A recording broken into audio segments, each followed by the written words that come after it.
What's up everyone, how are you all? Today we are back with another blazing Naruto story. What if Naruto made harem with female Haku? If you enjoy then please like, share and do comments. And also check the description to original creator of this beautiful creation. Naruto Uzumaki. If you asked who that boy was, the answer would vary greatly. If you asked someone from out of Konoha, the answer would be, unsurprisingly, that they had no idea and probably didn't give a damn. Now, if you asked inside Konoha, the answers would get interesting. The ninja would say he was the Jinchuriki of the Kyuubi, the civilians that he was the demon brat. Most called him a troublemaker, some the fox reborn. But there was one name on which they all agreed: pervert. Naruto Uzumaki was the alpha pervert of the leaf, his perviness dwarfing that of Jiraiya himself at his age. Of course, he didn't become a pervert just like that. In fact, he became one after seeing a couple making love, and began to associate with love, thus if he would have love. As he grew up, he realized he was wrong, but being a pervert was fun, so why stop? But Naruto also wanted to become a ninja, and while he wasn't stupid, he wasn't at his brightest when he was despaired, and thus Mizuki had tricked him. But with his hope returning, so did his smarts. I am so dumb, of course it's not a secondary test, it's a freaking trap. Damn it, my only hope is to make everyone believe I knew since the start and wanted to trap Mizuki. Maybe if I can capture him I'll be made a ninja, if so I hope to be on Boob-chan's team. Naruto drooled slightly before shaking it off and beginning to work. He quickly learned the shadow clone technique and then used the newly acquired clones to prepare the battlefield. However, one Iruka Amino found him, or rather one of his clones. Before the scarred instructor could speak, the clone held its hand up. No time to talk, please take position in the sidelines, I'm trying to capture a traitor. The clone led a surprised Iruka to a vantage point where he could see Naruto, casually leaning against a small shack. Iruka looked at the one next to him only to see the blonde wave at him and puff away. That shocked Iruka. Naruto on his part was surprised to see that he received his clone's memory, and filed the information for later. Soon enough, Mizuki arrived, a smirk on his face. Congratulations Naruto. You did it. Now, give me the scroll. Weren't you supposed to see if I have mastered a technique of the scroll? Mizuki's smirk turned malevolent. Do you really believe, you idiot, that you could master a cage-level technique?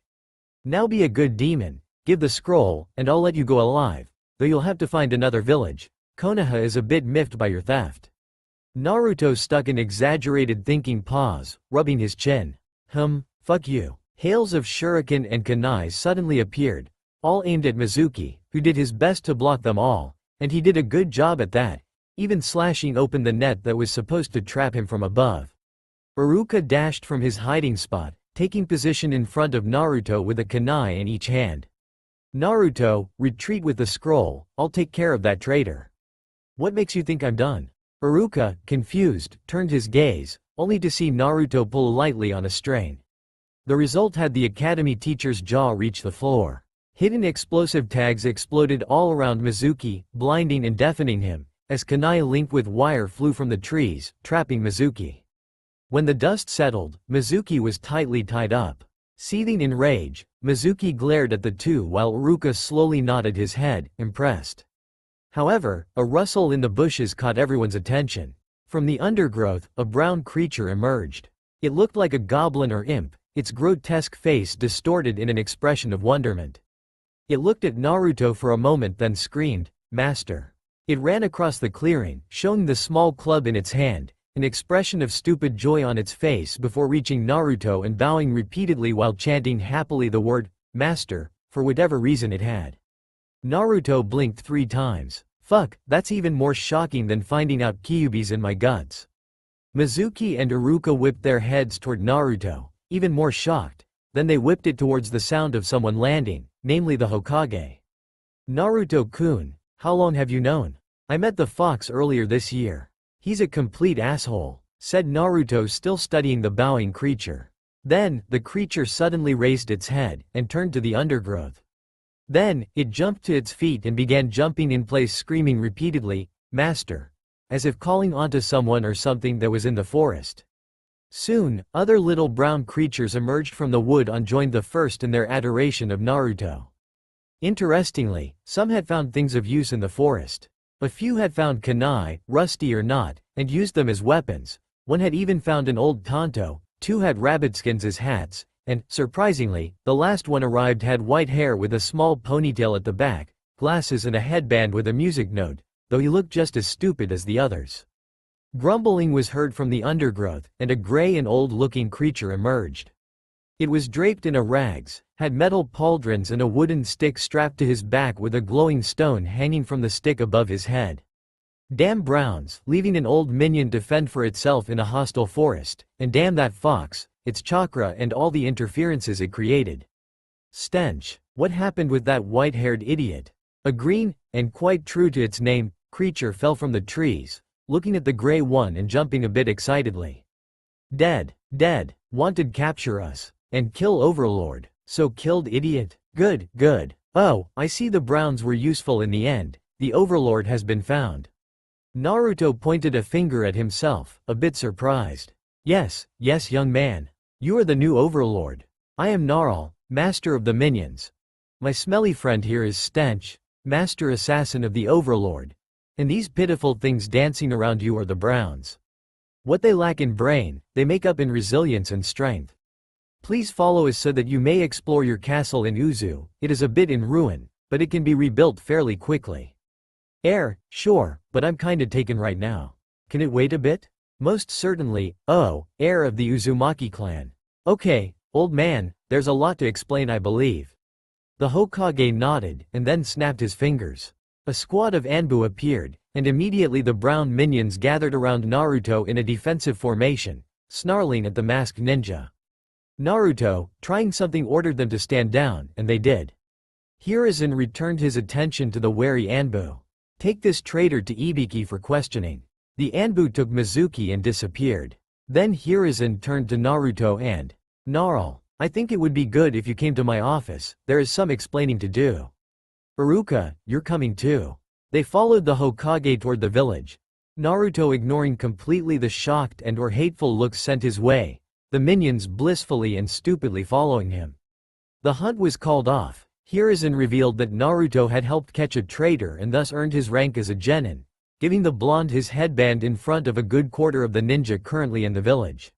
Looking at the crowd of brown thingies standing behind Naruto, he wasn't so sure he wanted them in his office. Naruto, do you believe you could send these things back to where they came from? I'd like to keep my office organized. Naruto looked at Gnarl for help, and the old minion pointed the park near the Hokage Tower. We can summon a portal to the tower in this park. From there you should be able to send the minions back. Naruto nodded and went to the park. Going to a part of the park with a lot of space and relatively small traffic during the day, he looked at Gnarl expectantly. One moment my lord. Fishing in his rags, Gnarl took a small light blue stone out.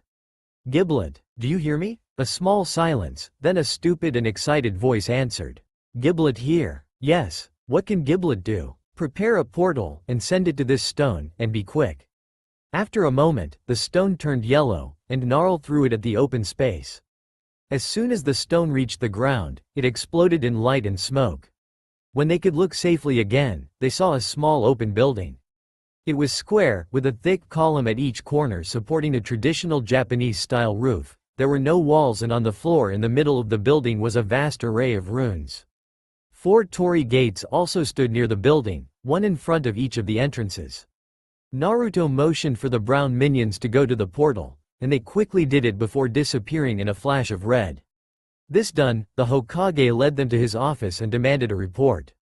Naruto, not wanting to insult the Hokage, that would be stupid, told the whole truth, including the fact he had been deceived.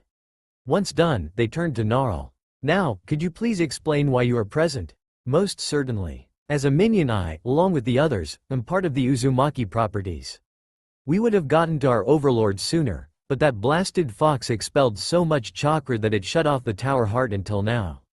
We would have been there during the attack, but the boy's mother rejected the title of overlady. A small silence ensued, before Sarutobi asked another question. What do you mean you are part of the Uzumaki properties? We were given to his line by the Sage of Sixth Path and have remained in their possession since then. A gigantic smile came upon Naruto's face while Ruka and Sarutobi had their eyes grow the size of platters. Excuse me? Yes, the sage had 3 children. To his oldest son, he gave his eyes, and the brat fathered the Uchiha clan. To his youngest son, he gave his body, and the little prick gave birth to the Senju clan. But to his 3rd child, his daughter, the one that was forgotten, he gave his greatest tool, the minions. Under the Rikudo, we defeated a god. The Jubi. He was the first overlord, and from his daughter's line, the Uzumaki, countless overlords and overladies have arisen. Though, for reasons I can't fathom, none decided to conquer the world. So let me get this straight, said Naruto. I'm a descendant of the fabled Rikudo Sennin. I have at my disposal a potential army that kicked the ass of a thingy even more powerful than the Kyuubi, and I have a castle somewhere? Yes. Awesome. What are the fine prints? Well, as the new overlord, you'll have to restore the castle. It is currently in a state of disrepair that is quite worrying. Then, both as the last known Uzumaki and as the overlord, you will have to find mistresses too. Whoa, wait a minute. You mean polygamy is a requirement for the job? Yes, it has been so for generations, it is the traditions of your clan. Said Gnarl with a slight frown, wondering if the boy would reject such an important tradition. To his relief, Naruto smiled the biggest possible smile and had stars in his eyes. Best job ever. Where do I sign? Hyuga Hiyashi sighed tiredly. His eldest daughter kept disappointing him. It was so long since she had last progressed in the Juyuken, and her Byakugan hadn't evolved in a long time. It was depressing. Where did I fail? But Hiyashi knew that the fault didn't lay in him. Or maybe it did, she was so much like him. The Hyuga were renowned throughout the country for their Byakugan, an eye of great power. The Byakugan, while activated, allowed the bearer to see all around him, and discern the chakra pathways and chakra points, and no matter if it was activated or not, it allowed for extreme clarity of sight, giving every living Hyuga a 30 in each eye. Such perfect sight allowed them to see things in a way only a Hyuga could. It had side effects. Because of their perfect sight, the Hyuga had developed an imagination that was beyond realistic, and because of the capacity of the Byakugan to see through objects when activated, they had ended up picking up some tendencies. To put it bluntly, the Hyuga were a clan of glorified perverts. And just like their mind had reacted to their eyes had reacted to their minds. Now, to unlock the different stages of the Byakugan, you needed to indulge in carnal pleasure. The naughtier the act, the stronger your Byakugan got. If the civilians knew exactly the extent of the acts of depravity that took place behind the walls of the Hyuga, who knows how they'd react? But as Hiyashi always believed, it was better to get stronger through than through sorrow like the Uchiha. Thinking back on this brought back many fond memories of his wife, his brother and sister-in-law. Many times they had indulged in earthly pleasures, and a healthy doubt remained over whose children Neji and Hinata were. Exactly the two who were causing him a world of trouble. Hinata was a sweet child, something Hiyashi had nothing against, but she had a romantic streak.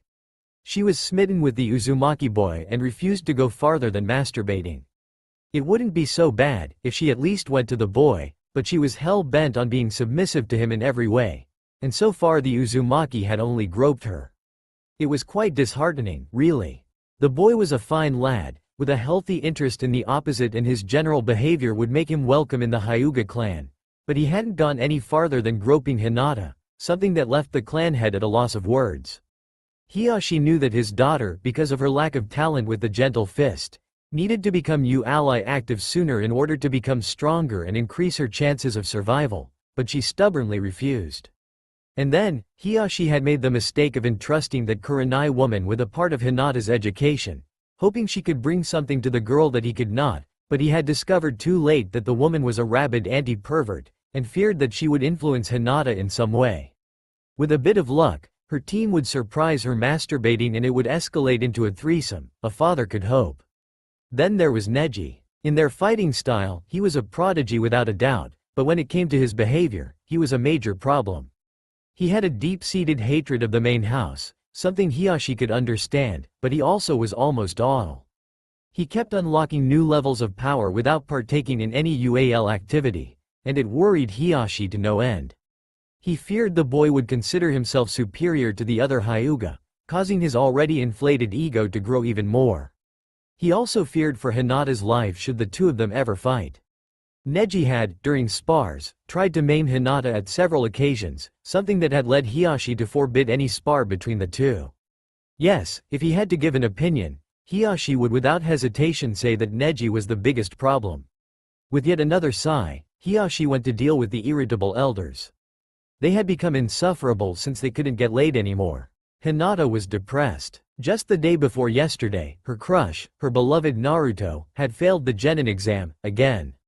And she had passed. Now, she couldn't enjoy his wonderful company anymore, nor could she feel his incredible hands as they hungrily explored her nubile and vulnerable body. She sighed, getting her libido under control. Today, the graduates would pass some kind of test. Iruka had said it would help determine the teams, but she felt absolutely no interest whatsoever in this mess. She had come early, very much so, like a lot of her former classmates, but she completely ignored them. She needed air and tranquility, thus she went for the roof. "Hey Hinata-chan," said Kiba, walking beside her. "You seem down, want me to cheer you up?" he said with a slightly perverted, but mostly bright smile. Kiba had boasted he'd lose his virginity before hitting 16, and since he had seen Hinata being groped by Naruto so many times, he believed her to be an easy girl.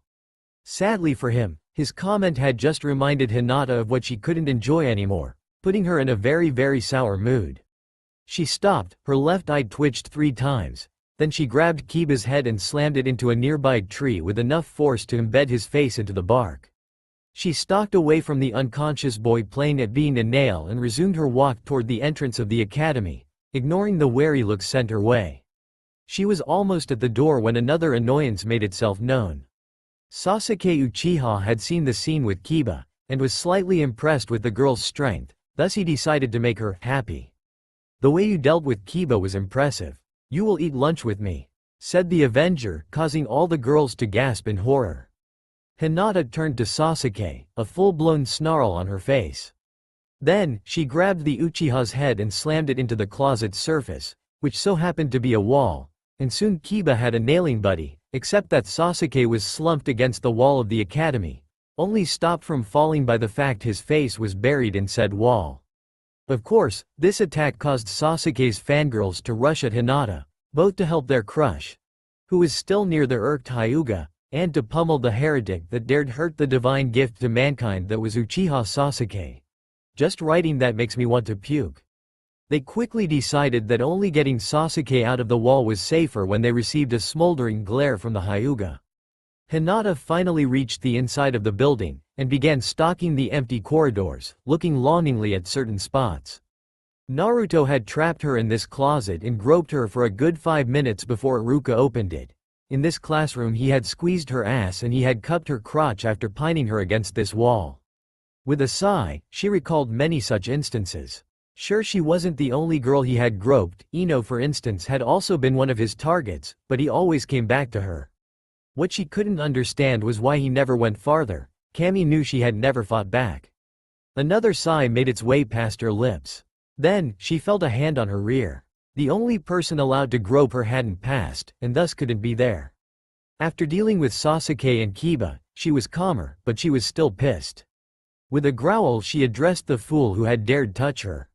"You have 5 seconds to remove your hand from my butt and hightail it out of here before I rip your hand off and shove it up your ass." Naruto yawned and stretched in his new room. After the meeting with the Hokage, he had followed Gnarl through the portal. His new castle wasn't in a very good state, but it didn't really matter. He had sent groups of minions to gather resources. Soon enough, the old castle of the Uzumaki would be rebuilt. He jumped out of his emperor-sized bed, because king-size bed was too small to describe that thing, onto the stone floor.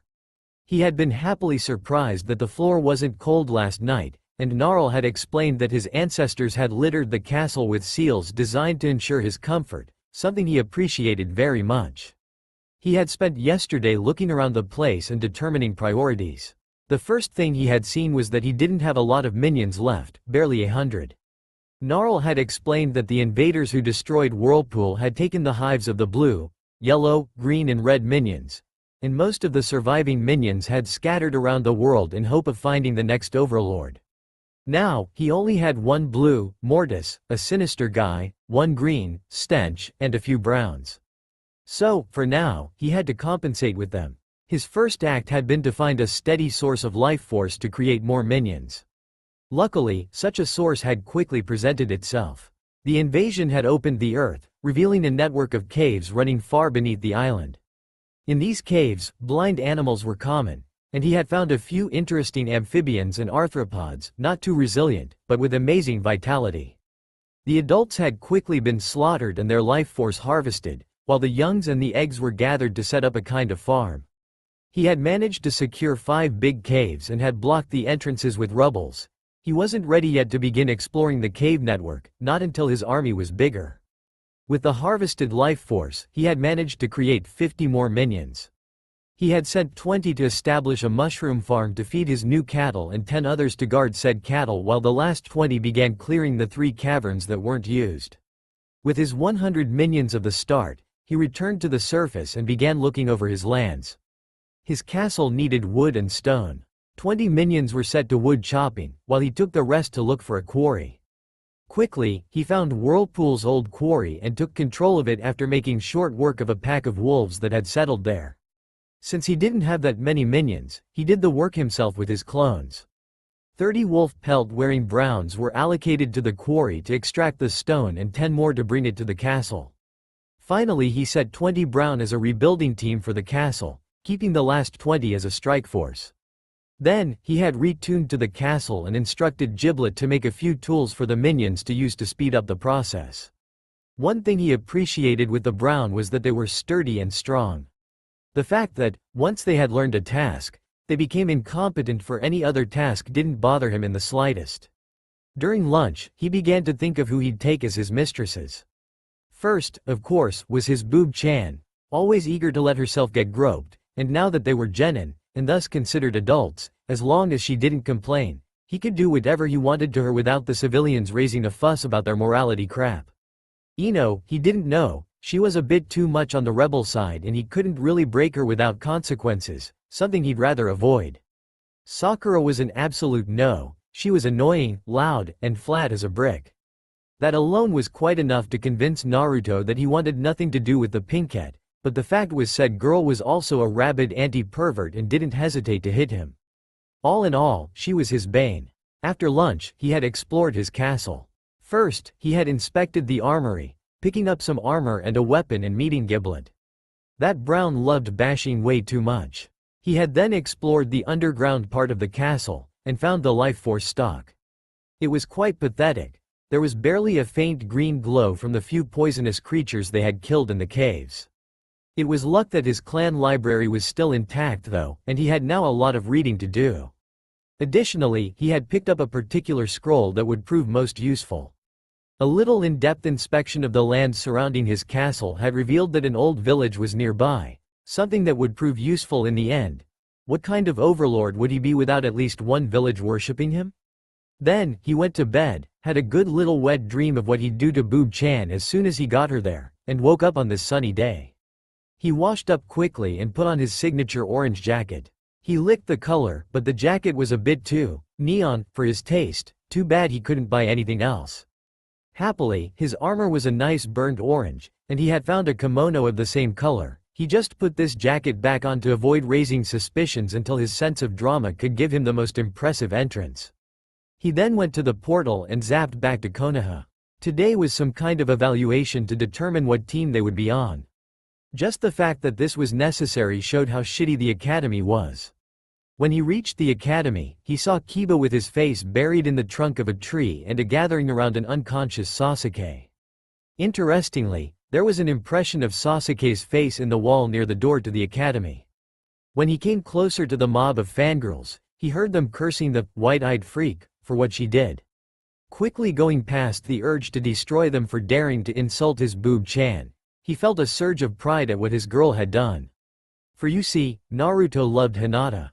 In a twisted and massively perverted way, but he still loved her, and while he wouldn't deny that her chest had played a role in the birth of this love, it certainly wasn't the only reason he loved her. Making his way into the academy, he began to hunt his favorite groping target, and quickly located her as she apparently aimlessly walked the corridors. With a grin, he closed in on her and grabbed her ass. He was quite surprised when she actually growled at him. "You have 5 seconds to remove your hand from my butt and hightail it out of here before I rip your hand off and shove it up your ass." Now that wouldn't do. He finally had the means and the legal opportunity to make her his. He wouldn't be denied. He may be a pervert, but he still had a heart, and he refused to let her break it. She would be his, no matter if she liked it or not. Though he honestly hoped she'd like it and prayed she just hadn't recognized him. Turning her around, he pushed her against a wall, pining both her hands above her head with one of his arms. Her burning glare immediately melted when it met his blue eyes, and he felt relief. Naruto-kun? She looked at his forehead and her eyes widened. "Why, you passed?" He could feel some joy in her voice, and it pleased him. She'd like this as much as him, and he was happy with this. "First, you don't share me. I don't care if you share the other girls, but I'm for you only." Naruto nodded eagerly. He could absolutely go with that. He had always been a bit possessive of Hinata anyway. "Second, I want to be the top wife. Honestly, I is considering making you my only wife. The others would be more like concubines." Hinata rewarded him for that with a deep and very passionate kiss. Now she knew he would accept, and she would become the Uzumaki matriarch soon enough, because there was no way, that Naruto would refuse her last condition. "Alright, last condition. I want to play with the others as I please." A trickle of blood fell from Naruto's nose. "Girl-on-girl action? In my harem? With my wife? How is that possible?" asked Naruto in complete disbelief. He thought he'd have to get her there progressively, not that she'd jump into it willingly and gleefully. Hinata smiled impishly. She was happy that she had surprised Naruto, and especially enjoyed the part where he already considered her his wife. "Love, I'm a Hyuga. Everyone in my clan is Bio. In fact, I could be considered one of the mildest Hyuga around since I'm not into some really gross fetish, like bestiality. Don't worry, I'm not sharing you with any animal, you're mine and mine alone," said Naruto, causing Hinata to purr happily. "Say Naru-kun," said Hinata flirtily. "How about tonight we celebrate your passing, First you could tell me how you passed around dinner and then we could celebrate, just the two of us, in your room." Naruto, at this point, was smiling like he was the luckiest guy on earth. And that's when Hinata murmured into his ear, "You can even use the back door. She's getting it hard tonight. With clones." Hinata exited the academy with a smile on her face and a spring in her steps. Naruto had said that he would remain on the roof and step in at the most opportune moment. Hinata felt beyond happy. Her beloved Naruto loved her back. She was as good as married to him already. She'd have some girls to play with when Naruto wouldn't be there, and he'd make her his woman in just a few hours. She happily walked toward her classmates who were gathering near the academy training ground for the beginning of the test. She absent-mindedly noticed her buddies the nails and their reactions. Kiba was quite enthusiastically scooting away from her, but Sasuke, the Uchiha heir, had never seen this before, a female his age that denied him. It was new, surprising, intriguing and enticing. Am I the only one thinking he's creepy? She was obviously strong and, for reasons he couldn't fathom, thought of him as unworthy of her. He would prove his might in this test. He walked toward the Hyuga heiress with confident strides, and stopped right in front of her, proudly looking in her eyes. "You are strong, yet you feel I am not worthy of you. I do not know why, but I will prove my strength to you," he said with a smirk. The idea of dominating a strong female appealed to him. It would be another show of his strength. Hinata's face had descended into a blank expression, and it irked him. On an impulse, he went forward, intent on forcibly kissing the girl. With the parents, who were there to watch their progeny's performance, Hiashi was just about to run in and bitch-slap the brat into oblivion when it happened. Hinata danced around the Uchiha, grabbing the back of his head and taking advantage of him being off balance to slam him into the ground, face first, hard. Then, her cheery smile returning, Hinata hopped lightly onto the back of Sasuke's head, driving it further into the dirt, and began walking away, enjoying thoroughly the few steps she took on the Uchiha's back. Hiashi almost burst in pride at the display. Feeling a friendly slap on his back, he turned to face widely grinning Sume. "Hiashi, I like your pup, she's got spunk." "Yes, she does. I will gladly admit that I'm very proud of her right now. For standing for herself, of course. The fact that she just walked on Fugaku Tomi's son has nothing to do with it." Shikaku snorted amusedly. Sure Hiyashi, sure. Hinata sat against a tree and watched the show unfold. First would be a taijutsu tournament, and she was curious to see who she would be up against. Then, she noticed a pink-haired girl running toward the group with barely wiped bloodstains under her nose. She came to a skidding halt just in front of Iruka and screeched. Iruka-sensei. Naruto is in the academy and he stole a headband. And he was doing nasty things to Hinata. Everyone turned to Hinata in surprise. Many were ready to dismiss the words of the pinkhead. After all, the shy heiress would never do this kind of things. All it would take would be a denial. Even half-hearted and meek. Even Sasuke had gotten his head out of the ground to see the inevitable denial. But to their shock, Hinata simply raised her right hand to her face and licked sensually her middle and pointer fingers. Immediately, Sasuke was in her face, enraged. Why? Why that failure? He's just a talentless, perverted, worthless orphan. What does he have that I, the heir of the Uchiha, does not? Hinata grabbed his neck yet again and shoved his face in the ground again. Hiyashi failed to keep his smile in check. On the roof, an annoyed Naruto saw that Pinky had ruined his occasion to make a grand entrance, and decided to salvage what he could. Walking to the center of the roof, he breathed deeply, then ran toward the edge. With a mighty jump, he flew off the roof. The sudden appearance of a shadow on the ground caused many to look up just as he unfurled the scroll holding his armor while rolling in midair. Sending chakra into the scroll, the modified storage seal hummed to life as a blanket of smoke covered him. Using this cover, he quickly rolled the scroll and stashed it into his pouch before beginning his descent. Completing his roll, he placed himself upright again and began to fall at high speed toward the ground. Slamming feet first into the dirt of the training ground, he cratered slightly the earth and picked up a cloud of dust, obscuring the view of all present and barely showing his form rising from a crouch to a standing position. As the cloud of dust settled, he was revealed in all of his melodramatic glory. He wore a suit of armor reminiscent of those of samurai, with large flat pauldrons bearing the insignia of his clan, a wide chest plate, plated gauntlets and shin guards, along with a traditional helmet, the crest of Whirlpool emblazoned on the front. Where, on normal armor, flaps of plates would fall on the back, sides and front from the chest piece, in this one a single piece of cloth flowed from under the chest piece, encircling him completely, falling to his knees and hiding his thighs.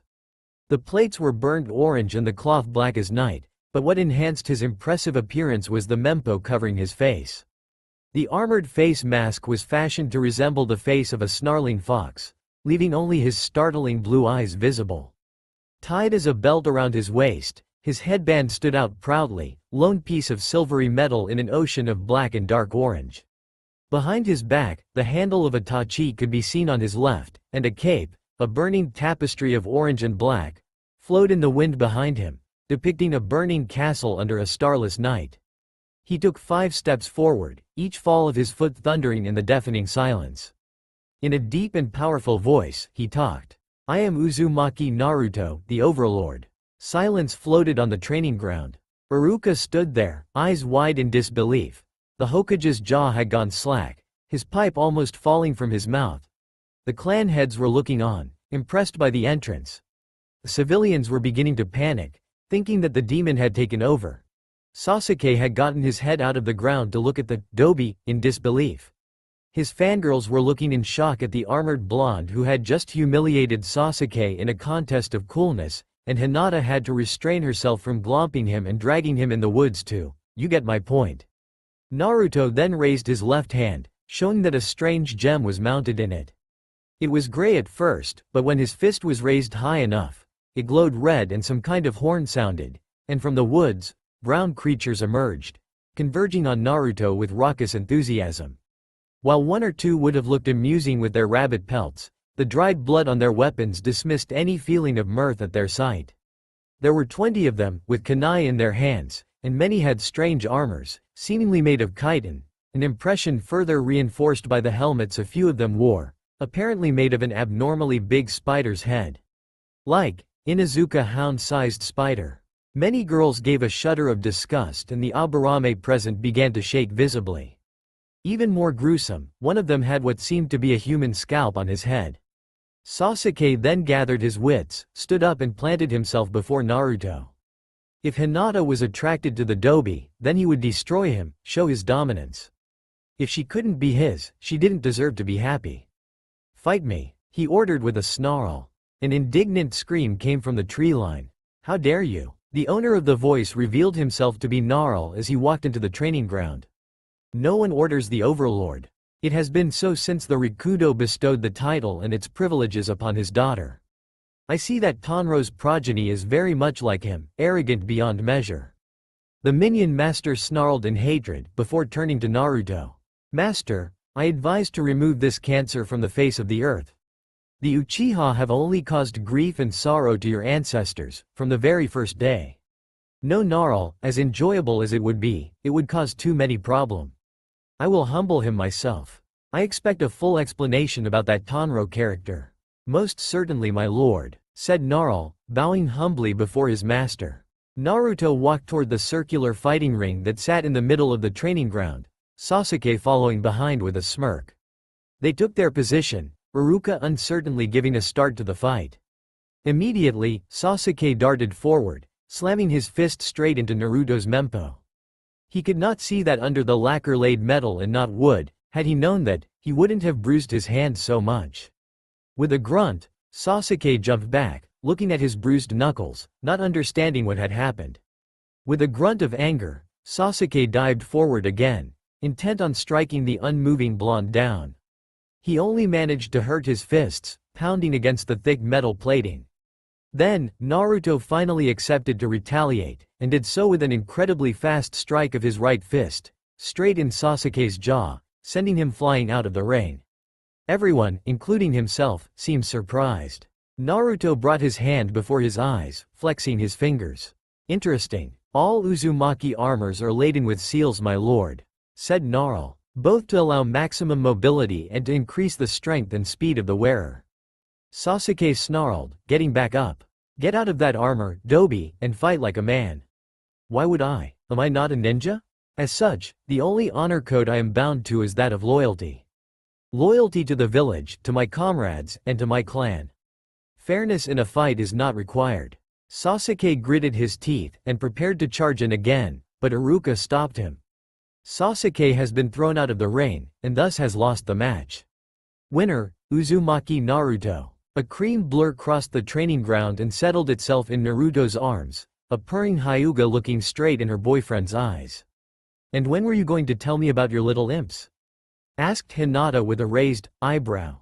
With a chuckle, Naruto drew her closer and used his somewhat freed hands to remove the mempo. "Actually, I was supposed to tell you before this whole mess, but we kind of got sidetracked, so." "It's okay," said Hinata. Her voice then gained a seductive note to it. "You'll just have to make it up to me." Naruto smiled brightly and pervertedly. "I love my life, master?" asked Gnarl. "Is this one your first mistress?" "Wheel, I still gotta ask permission to Hiyashi-sama." "You have my blessing," said a popcorn-eating Hiyashi. "Oh, awesome. Thanks Hiyashi-sama. Well, that's taken care of. We're officially engaged, Hina-chan." Hinata was almost bursting in joy. She sent a grateful look to her father, the man answering with a double thumbs up, with his popcorn bucket mysteriously flying in the air. Sasuke just couldn't believe it. "What? Why? He is completely perverted. He is bound to be unfaithful. Why chose him? What does he have that I don't?" asked a completely jealous Sasuke. Hinata decided to humor him and answered. "First, he's not a cold ass like you. Second, he has given me plenty of happiness since I met him. Third, we share quite a lot of interests. As for unfaithfulness, that won't be a problem since I'll play with the girls too," said Hinata, causing a good number of males to nosebleed. "And on a side note, he's big and you're tiny," concluded Hinata with a smirk. Kiba got up and planted himself in front of Naruto. The blonde prepared himself to knock some sense in Kiba, but the Inuzuka fell to his knees, hands joined in a prayer and eyes shining. "Please master, teach me your ways. Teach me to be a pervert and still get several willing girls." A massive sweat drop ensued. Sorry Kiba, but that's kind of a family tradition, so I don't think I can help you with it." Kiba began to tear up before wailing.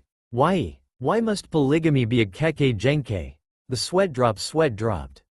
The test had finally come to an end. It had taken most of morning and a good deal of the afternoon. Hinata was classified as scout, skirmisher and Naruto as tank, frontline fighter. Naruto took another scroll out of a pouch on his left hip and unfurled it around him, being covered once again by a blanket of smoke. When it cleared, he was wearing a silk burnt orange kimono making him look regal. Of course, Hinata blushed while ogling him shamelessly.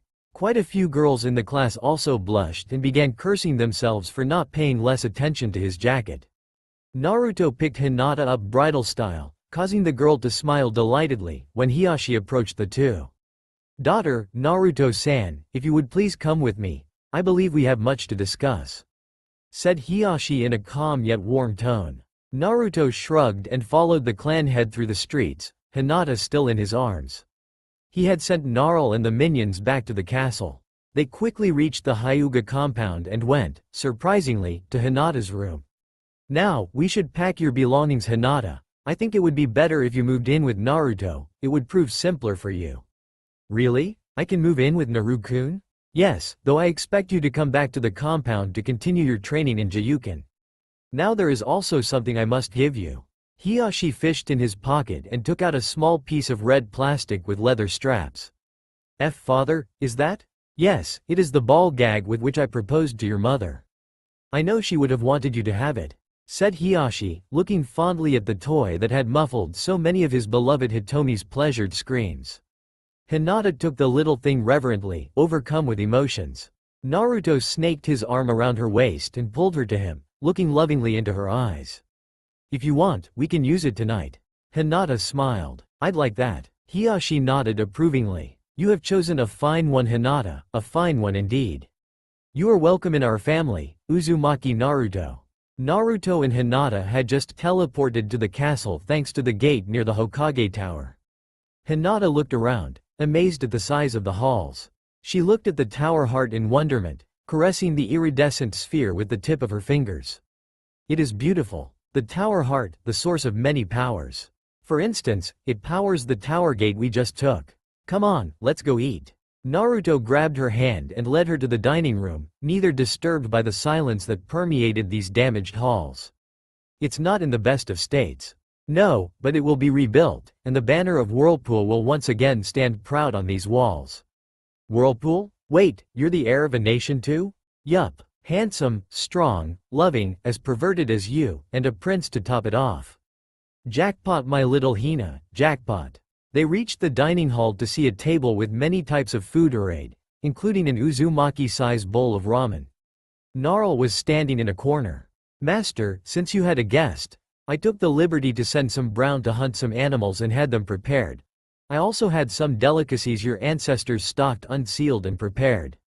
"Excellent, Gnarl. Now why don't you tell us about that Tanro fellow while we eat?"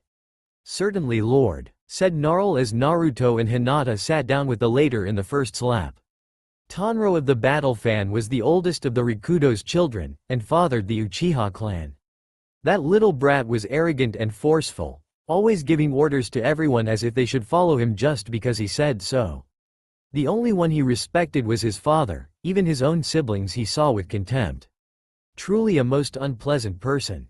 Gnarl rubbed his chin. Then was Sanzo of the Thousand Hands, founder of the Senju line. He won his nickname through his speed, for none could rival him in taijutsu.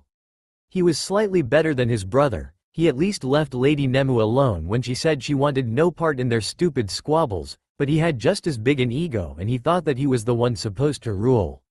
The wrinkled face of Gnarl then lit up in a fond smile. Ah, and lastly there was little Lady Nemu. She became known as Nemu of the Whirling Tide because of her incredible control of water, but to us, minions, she was the little lady. Her brothers were fighting so hard for their father's approval that they never paid us any mind, always looking to one-up each other. But Nemu, she would often come to play with us. When she came with us, the red created fireworks, the blue swam with her, the green actually washed up and played tag with her, and the brown would try their hardest to make her laugh with their tricks. She was such a sweet child. When she grew up, she kept coming to us, she was fond of us. She would listen to my stories as I told her of our battles next to her father, how we took down the mighty Jubi, how we defeated the bandit kingdom of Chishio, Blood, no Kuni, and many other tales I have now forgotten in my old age. A tired sigh escaped his lips. The battle against the Jubi she liked the most. Tens of thousands of minions fought in this battle, with the Rikudo at our head. I wish you could have witnessed it, the glory of the first overlord, master of life and death, the Rikudo Sennin. The browns pinned the beast to the ground, the greens weakened it, the red bombarded it constantly, all that fell were brought back by the blue. It was a cataclysmic battle, and one I will always remember.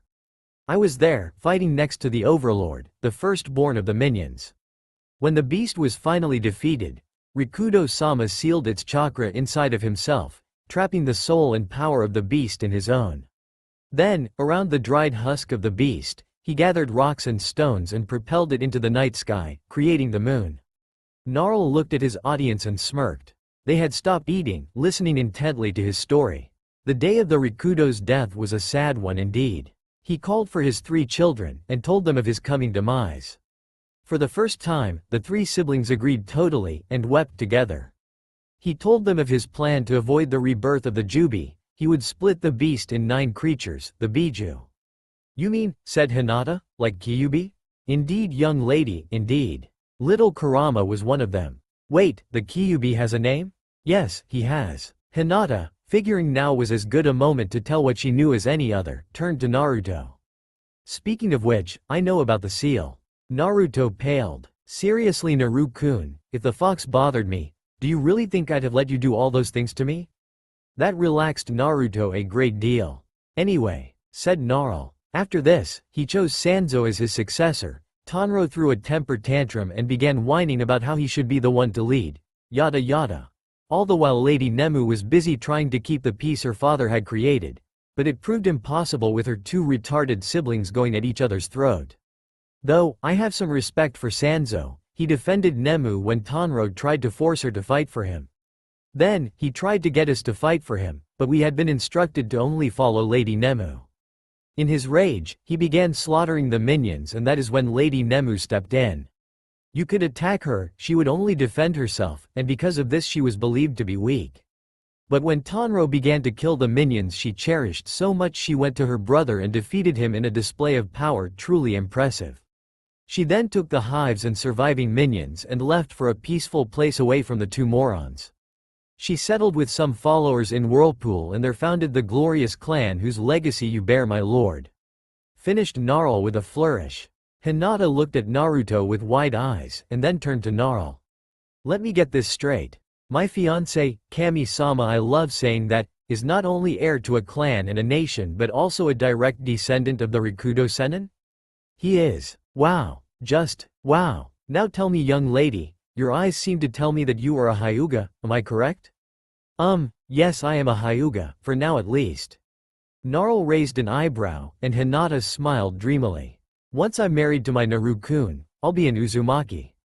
Said Hinata with a happy sigh. My lord, said Gnarl, I like her already, she will be a fine mistress. And she is proof that not all of Tanro was bad. Huh? Tanro had many sons, those that believed in offense and followed the way of their father formed the Uchiha, but one believed in defense and sought to twist his eyes to give him a wider range and a better way to protect his life. In time, that man's progeny formed the Hyuga and, much to my pleasure, harbored a deep hatred of the Uchiha. The Uzumaki didn't have much contact with the Hyuga, but the few times the 2 clans met were cordial. Well, except that one time that degenerated into an orgy, but that is beyond the point. A sly smile made its way to Hinata's lips. Naru-kun, are up for reenacting that fine encounter later tonight? Most certainly. Master, shall I have a command gauntlet and an armor prepared for Mistress Hinata? Yup. Now Hina-chan, let's dig in, we'll need all the energy. Said Naruto, wiggling his eyebrows. A bright smile came to her lips and she nodded. They then attacked the food with gutso, enjoying feeding each other. Naruto lazily opened his eyes, looking around the room, trying to understand why he felt so good and relaxed. Then, he focused on the mass of blue hair on his chest. A smile came to his face.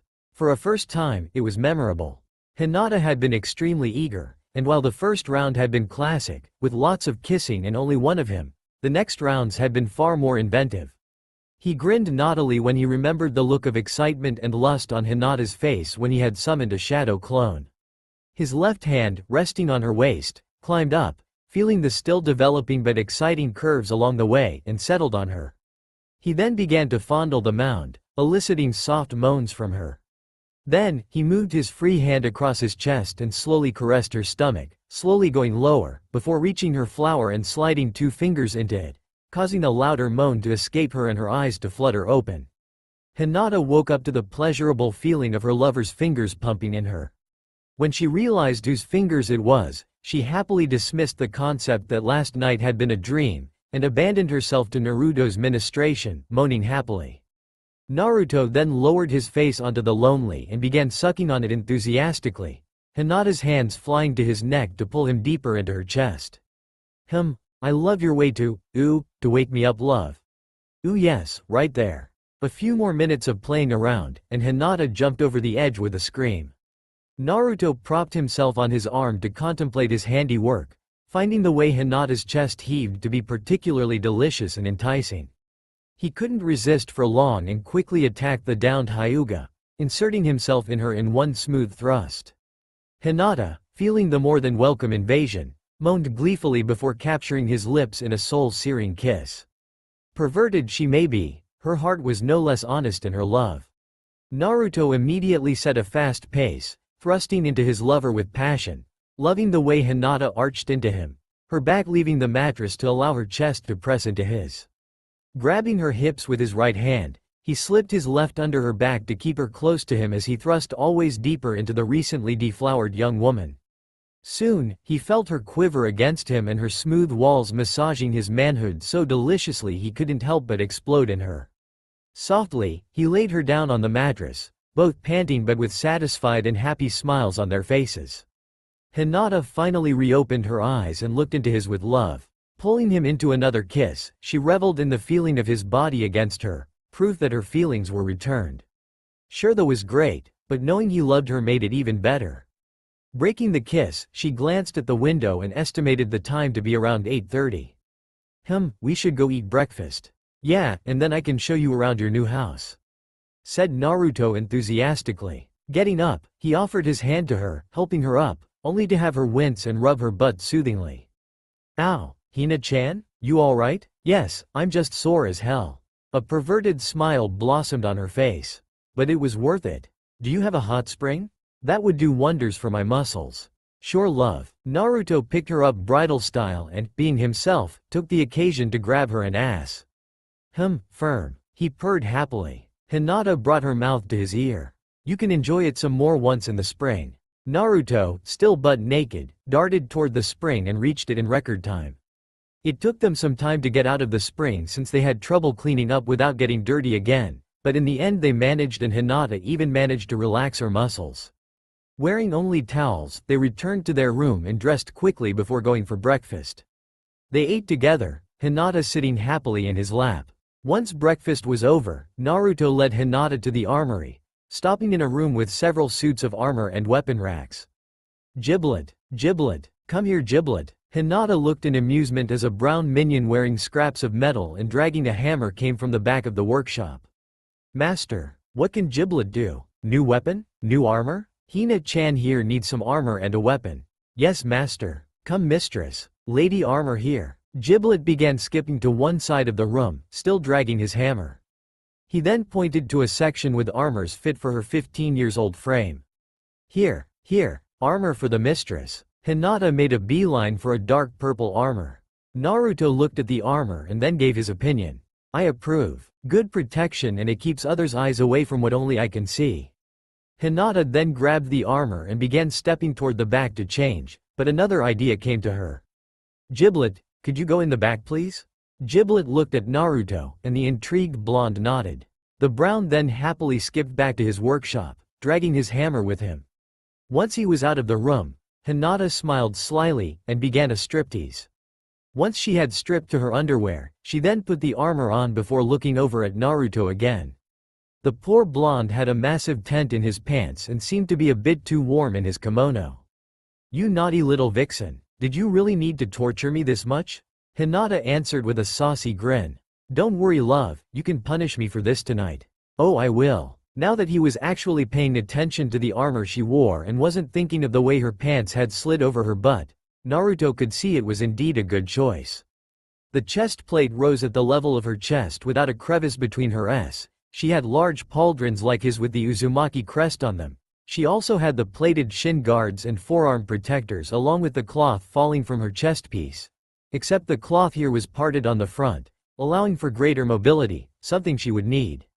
While Naruto had gloves that completely covered his hands and fingers, she only had a piece of cloth expanding from her sleeve and linked to a ring around her middle finger. She also decided to forego any helmet. Okay, now a weapon. Naruto took her to the wall where the many weapon racks were and let her choose. Immediately, she chose a bow, picking it up along with the quiver. That should do nicely. That way I'll be efficient both at close and long range. Good, now you're fully equipped. Of course you'll have to train a heck lot to be able to proficiently use your weapon. Now that we got you a suit of armor, let's get you outfitted with a kimono. No need to remove the armor, I'll give you a scroll that will seal it as it is. The scroll will allow you to switch outfits at will. How many outfits are stashed in one scroll? Only one, but when you change your outfit, the one you wore is automatically sealed. Here, take this scroll, unroll it around yourself and push chakra in this part of the seal. Hinata did just as told but, well, there wasn't any outfit in the scroll. So she ended up stark naked. She turned an amused gaze to her fiancé, Kami-sama. Did it felt good? You wanted this to happen, didn't you? Absolutely, said Naruto, grinning pervertedly, his eyes roaming over her body. To his surprise and delight, Hinata turned and placed her hands on the armor display on which the armor she had chosen had been resting, and began to swing her hips seductively. I'm getting cold, said Hinata, despite the warm and pleasant temperature. Could you warm me up? At the surprising, but hardly unwelcomed intrusion, Hinata moaned loudly, enjoying the sensation thoroughly. They had spent quite a bit of time last night making sure she was comfortable with him in that hole. She was glad to see it paid so soon. Naruto began to fuck her to their shared delight, and Hinata quickly realized that her sneaky fiancé, just thinking of that almost made her come, had placed his hand there for a reason. With each of his thrusts, he pushed her into his hand, increasing her pleasure as it went in and out of her, leaving her constantly stimulated. Naruto began to pick up his pace, forcing more moans out of her and bringing her closer to ecstasy until she peaked and, with one last but loud moan, released. Standing there, panting and leaning on an armor stand, enjoying the skin contact. Anything else for today, love? Or can we go back to the bed and enjoy the day? Purred Hinata seductively. I'd like that, my beloved, but we still have to get you a kimono. Oh, okay, said Hinata, a bit disappointed.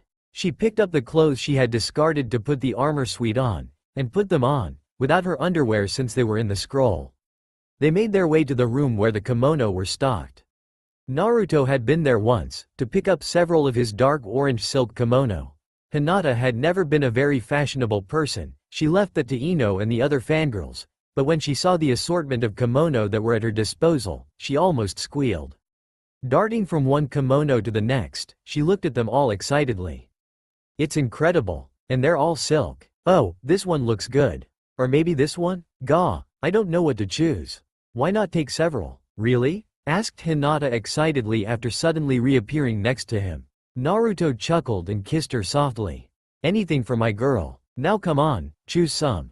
Hinata smiled and went to pick those she wanted. She took 5 loose kimono for everyday work.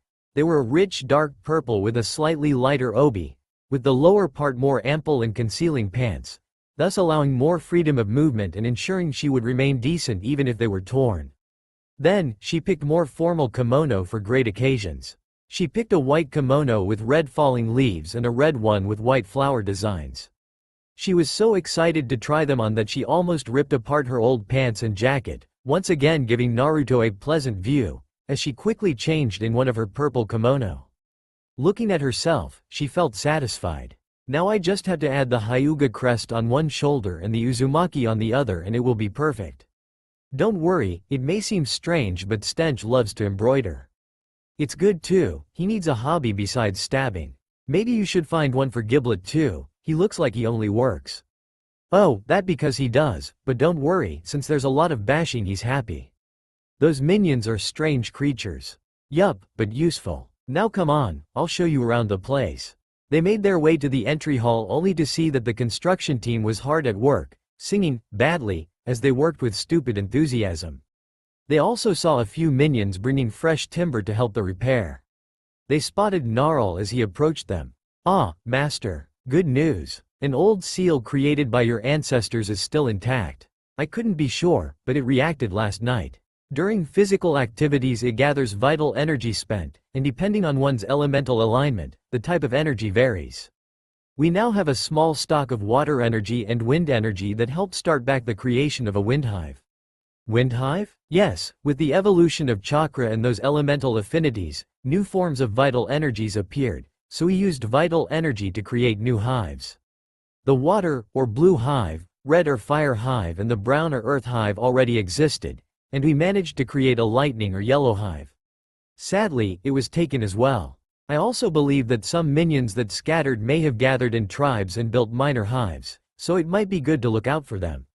I strongly believe that those minor hives have unique variations that will help improve our minions in the long run. Okay, that's good to know. Now, we need to know who got the water affinity and who got the wind. That is not a problem, Lord. Your ancestors created a scroll for this. I will set some minions to look for it. Okay, cool. Now come on Hina-chan, let's show you around. Naruto took her hand in his and led her outside, showing her his possessions and further impressing the young woman. He also showed her the room where the vital energy was stocked, and was quite pleased to see that it was slightly more filled. There were 6 platforms on the ground, with their twins attached to the ceiling above them, and in between, the life force was stocked. The water column was glowing slightly, with a small ball of blue light hovering at mid-height. The poison column was still barely visible, the wind column was empty, but now that he paid attention he could see that what he thought was rubble behind it had slightly grown. The fire and lightning columns were empty, and a minuscule glow was present in the earth column. Hinata looked at the growing hive for a second before smiling pervertedly. Well, love, I guess it is our duty to help this hive grow as fast as possible, don't you think? Most certainly, my sweet Hinata. And we shall strive towards this goal, with passion and regularity. I want to make it grow every night. Oh, we will. But we shouldn't stop once it's grown, we need the life force for the wind minions. Yes, hissed Hinata, her eyes closed as she imagined the fun they would have together. She was already hot and bothered, she couldn't take it anymore. Naruto, are we finished? I can't wait to help this hive grow again, she said, looking lustfully at him, sending shivers down his spine. With a hungry look of his own, he pulled her closer.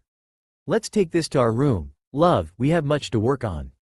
Naruto and Hinata were peacefully walking through the streets of Konoha, with Hinata clinging to Naruto's arm, partly because she loved to do that, thus showing she was his, and partly because she still had a bit of trouble walking correctly after last night. They had worked hard to help build the wind hive, and though the progress wasn't that important, it was an excellent start. People were sending them surprised looks, not understanding why the Hyuga were allowing one of their heiresses to be seen with this notorious pervert, but they didn't give them any trouble. Finally, the pervy couple reached the academy and made their way to their old classroom. When they entered, everyone looked at them, especially Sasuke and Sakura. Said Pinkette, having failed to claim the seat next to Sasuke, had to settle for the one just behind, giving her a small vantage point to observe the two. And what she saw made her gasp. You've done it with Naruto. Just how much of a whore are you? Hinata snapped. Letting go of Naruto, she jumped, unfurled her armor scroll, summoned her equipment, still hidden by the smoke, took out her bow, and fired 8 arrows in quick succession, drawing Sakura's shape on the wood behind her, before landing in a crouch on Sasuke's head, pushing it into the desk. Her bow drawn, an arrow poised at Sakura's throat, a deathly glare directed at the fangirl. A whore sleeps with any man. If you dare to suggest even one more time that I am unfaithful to my Naruto-kun, I will make you suffer for months on end, before killing you slowly and painfully. Am I clear? She growled out, hatred blazing in her eyes. Sakura nodded weakly, terrified for her life, and having soiled herself. Hinata then backflipped, pushing Sasuke's face deeper in his desk, unfurled the scroll and returned into her lavender kimono, landing right next to Naruto, and snaking her arm around his once again. Wow, that was awesome! Exclaimed the blonde. Hinata blushed prettily at the praise and a smile formed on her face. They went to sit in the back of the class and waited calmly for Iruka to arrive. Meanwhile, Sasuke was getting his head out of his desk, and he looked. Was that a beard made of splinters?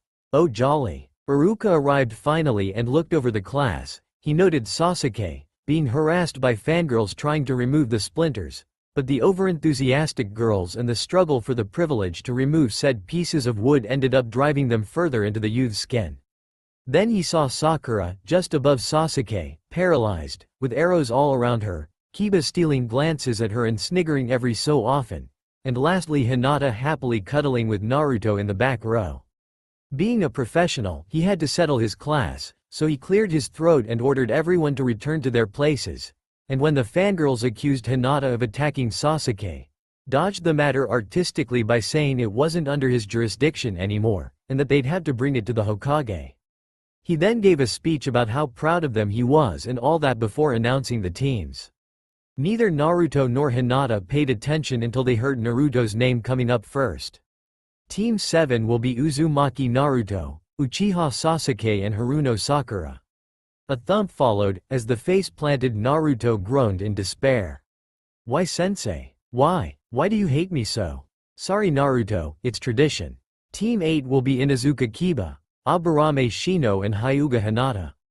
Kiba rose from his seat and looked straight at the brunette. Let's make a deal. I don't hit on you and you don't nail me. Deal? Deal. Though, it doesn't extend to Sasuke. Alright, I correct. I don't hit on you, you don't nail me, and you nail Sasuke to your heart's content. Now that's a deal I like, said Hinata with a smile. Kiba sat back down with the feeling he had done well and avoided much future suffering.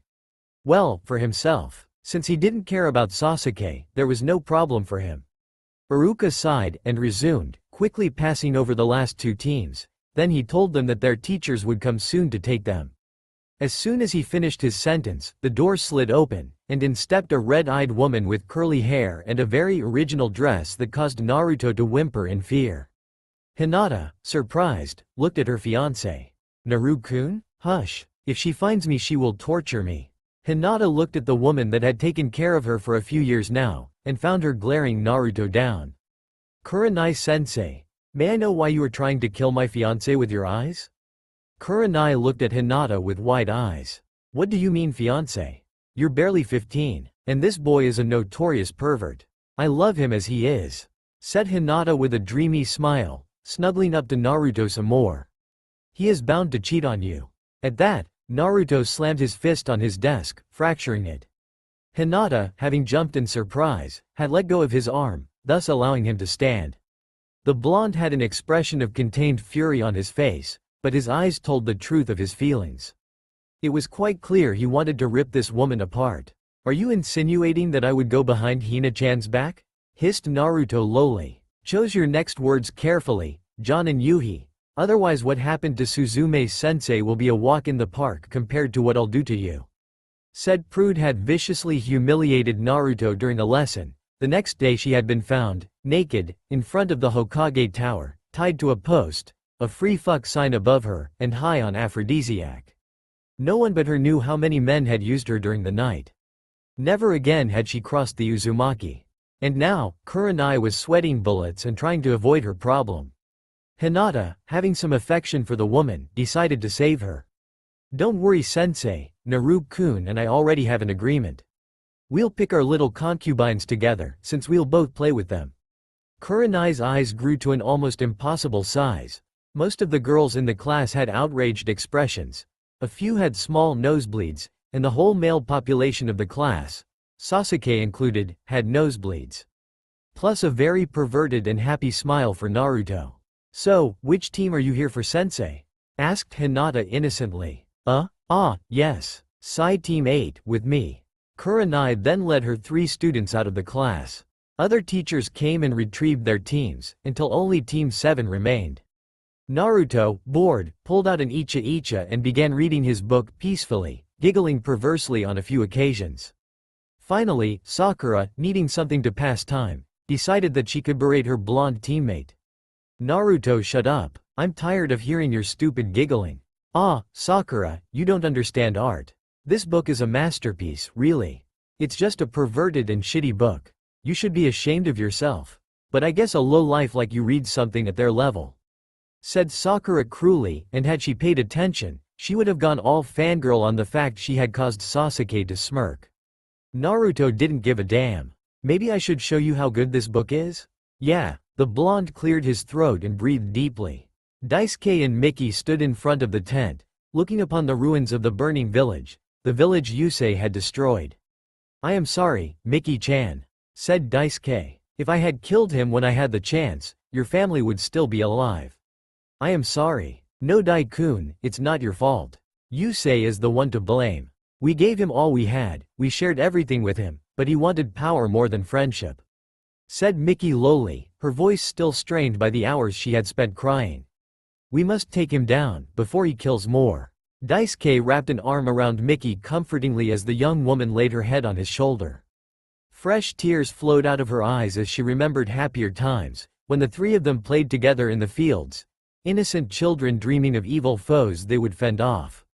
Never had they imagined that one of them would become the foe. After an hour, they put their memories to rest and went inside the tent to rest. Daisuke couldn't find sleep, plagued as he was by painful memories and dark thoughts, so he went outside, to gaze upon the stars.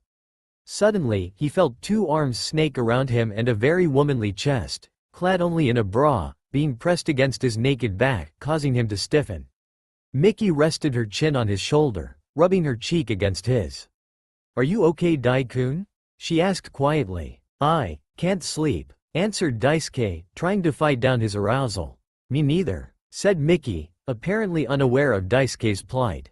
"You know, Daikun, there's something that I really have to tell you," she said, blushing lightly.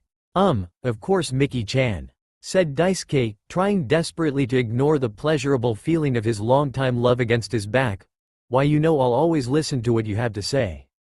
Daisuke felt his beloved smile, and his heart soared, proud that, even after this horrible day, he still managed to make her smile. She may not love him, at least he could bring some light in even her darkest day. Mickey kissed his cheek softly before nuzzling his neck. "That's something I always loved with you. You always care about what I have to say, you never dismiss me. That's why I am sorry I can't seem to let it out," she murmured, blushing a little more. "Hey, no worries," said Daisuke with a grin, turning to her. "Remember when we were kids and we wanted to tell secrets? You can do just like we did, draw the secret on my hand." Mickey smiled softly, her eyes shining with an emotion he didn't recognize. "I have a better idea," she said, leaning closer. "Let me show you." Her lips met his in a sweet kiss. Daisuke was shocked, but he answered the kiss nonetheless, if only through instinct, and once he overcame his shock, he reveled in the feel of her beautiful lips against his.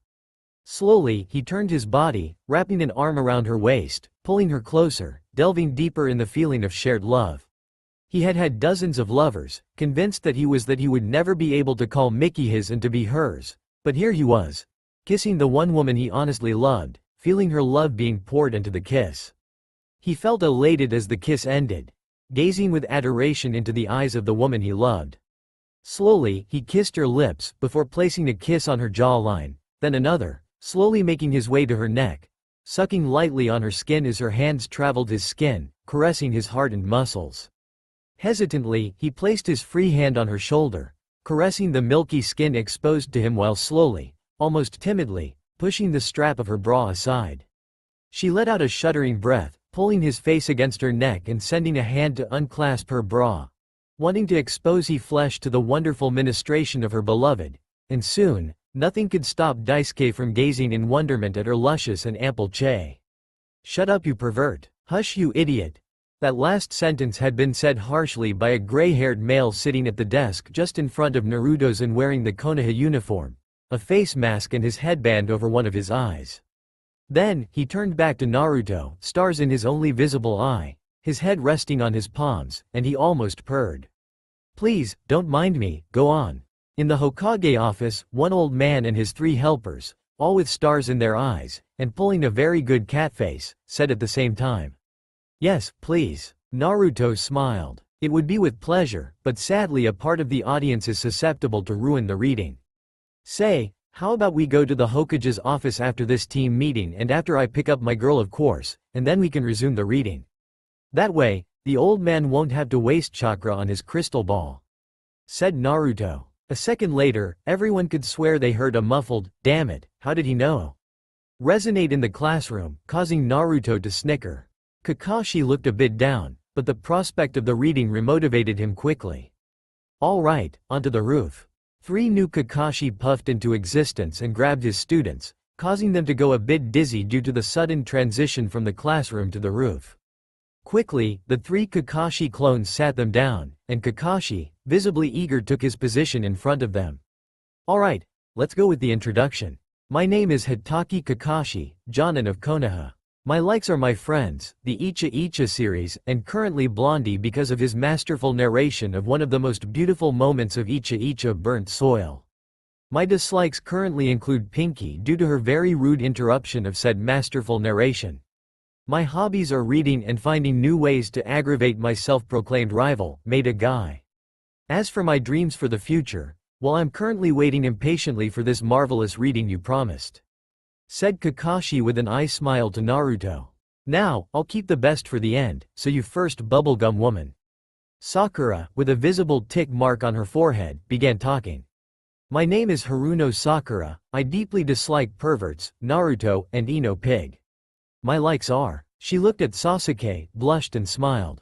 "My hobbies are." Once again, she looked at Sasuke, smiled a bit wider, and blushed a much deeper shade of red. "As for my doctor." "Okay, I get it," interrupted Kakashi. "You're a fangirl, and you want to get in his pants." "Next, Broody." Grunted and irritated Sasuke. "I am Uchiha Sasuke. I dislike a lot of things and I don't like much. I only have one ambition, to restore my clan after killing a certain man," said the Uchiha in a dark voice. "Yuha, very nice Mr. Flowers and Rainbows. And now, on to you, Divine Reader," said Kakashi, some fondness and clear admiration in his voice. And for the first time in the meeting, he looked genuinely interested. Naruto, seeing he had an attentive audience, smiled. "I am Uzumaki Naruto, heir of the Uzumaki clan, Prince of Whirlpool, and Overlord. Currently a genin, but that will be subject to change soon enough. My likes are, in order of importance, Hinata-chan, ramen, Icha Icha, my clan, my minions, and all that is perverted. I dislike any and all anti-perverts, those hypocritical idiots, and those that try to ruin my fun. My hobbies are reading Icha Icha, if possible with Hinata-chan, perving, mostly on Hinata-chan, and groping Y-girls. My dreams for the future are to constitute myself a harem to help rebuild the Uzumaki clan, with my Hina-chan as the matriarch, finishing rebuilding my castle, and meeting Jiraiya of the Sannin." Kakashi nodded. "I have a question. 2 actually. First, why do you say anti-perverts are hypocrites? Simple, they deny their deeper impulses. They come up with scenarios, all more depraved than the previous one, and pretend to be revolted by them, but they think them up, and it excites them, they just refuse to acknowledge it. So, they're hypocrites." Kakashi nodded in understanding. "Alright. Second question. Why Jiraiya-sama?" Naruto looked at Kakashi blankly for a second. "He wrote the books. That's enough of a reason." Kakashi eyes smiled. "I happen to know him a bit, you know. I can introduce you to him at his next visit in town." "Thanks sensei," said Naruto with a cheery smile. "I can't wait, if you're done," grunted Sasuke. "Huh? Oh, yeah, that. Anyway, meet me at Training Ground 3 tomorrow at 6. There'll be a test, if you fail you go back to the academy. Don't be late, and I'd advise against eating a breakfast, you'd puke. Now off you go you two, Naruto, and I have a very important place to be," said Kakashi with a shooing motion. Then, he grabbed Naruto's shoulder and teleported to the Hokage's office via Shunshin. Sadly, the reading would have to wait. "Good, you're both here. Sadly, the council heard of Naruto's little stunt and has been pestering me for it to be brought up. We'll have to go there, but we need Gnarl too. Hopefully it will be able to explain some things to these idiots." "Okay. Could we also get Hina-chan? I'd like to have her with me." Sarutobi nodded and sent an Anbu collect the young Hyuga before the group made their way to the portal. Naruto quickly went to the castle and collected Gnarl, before returning to Konoha. When he arrived, he saw that Hinata was there too, a mildly worried expression on her face. As they made their way back to the Hokage Tower and to the council room, Naruto kept her hand in his in an effort to reassure her. Finally, they reached the room and went inside. The shinobi side looked overall impassive. Clearly they didn't want to be there. The civilian side on the other hand was scowling and glaring at Naruto. Sarutobi made his way to his seat, sighed, and began talking. Alright, what is this all about? Hokage-sama, I do not think Lady Hyuga has clearance for what this meeting is about. Said a civilian. If you mean to talk about the fox, I already know. And if even one of you dares to call my man a demon, I'll rip off your balls or tits and force feed them to you. Is that clear? Said Hinata in a dangerously low voice. Hiyoshi's popcorn bucket had mysteriously reappeared, and many clan heads were asking for some as they looked at the sweating civilians with sadistic smiles. Oh, of course, Lady Hyuga, said a very nervous pink-haired woman. It is just that we have to establish whether or not these things Naruto-san summoned are clan secrets, so it would be safer if. Not a problem, Naruto-kun is my fiancé, so I'm entitled to be there. Interrupted Hinata with a smug smirk. Silence reigned in the room for a moment. Then, in a collective thump, the jaws of all the civilians hit the table. Quickly followed by the sound of a dozen or so camera taking a shitload of pictures. By the time the civilians had regained their composure, the shinobi had put away their camera and were discussing what they could do with this blackmail material. Hiruzen, chuckling, decided to get a hold of the situation. Alright, enough with that. What did you want to discuss exactly? Well, Hokage-sama, said the pink-haired woman, finally getting a hold of herself. We need to determine whether these creatures are a danger to the village and if they really are Uzumaki property. We are, said Gnarl with finality in his voice.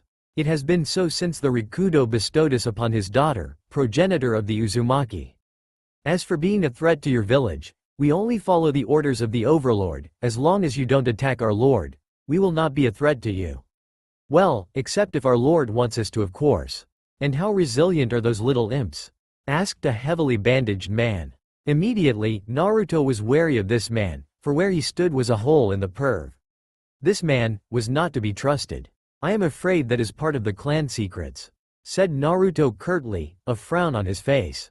For a few moments, the two of them stared each other down. Danzo frowned. He did not appreciate the boy's behavior, far from it. Boy, the village needs an accurate assessment of its forces, and that includes the fighting capability of every ninja. We need to know what they can do. Report, now, said Danzo a bit forcefully, intent on intimidating Naruto.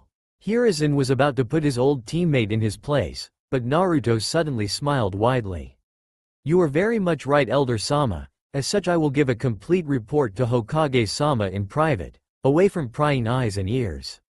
After all, the minions may very well become Konoha's trump card. It would be most regrettable if gossips about their capabilities destroyed any advantage they could give us, do you think not? As such, I think it would be much safer if only myself and Hokage-sama knew the extent of their abilities for now. Most true, intervened Sarutobi, thoroughly amused at the way his old rival had been told off by the perverted teen. A quick look towards Hiyoshi would have shown the impassive head of the Hyuga clan eating popcorn, impassively, from a gigantic bucket, with 3D glasses on. He seemed to be enjoying the show. Reluctantly, Danzo conceded the point. Gnarl-san, said the pink-haired woman. May we know how you chose your master? Well, we picked the most worthy of the Uzumaki line and request that he or she become overlord. Should that person refuse, then we will pick another candidate. Though, we have some standards, some people are excluded due to shameful behavior or unacceptable acts. Shameful behavior? Like peeping on women and groping young girls? Asked a civilian, visibly excited. How is that shameful? The overlord needs mistresses, the way he picks them is his to choose. Then, how do you define a shameful behavior? Insisted the pink-haired woman. By now her intentions were quite clear and it displeased Naruto greatly. Well, a shameful behavior would be insulting his ancestors, rejecting the most important Uzumaki traditions, dishonoring the clan or turning against it altogether. Dishonoring the clan? How? Asked the very interested pink-haired woman.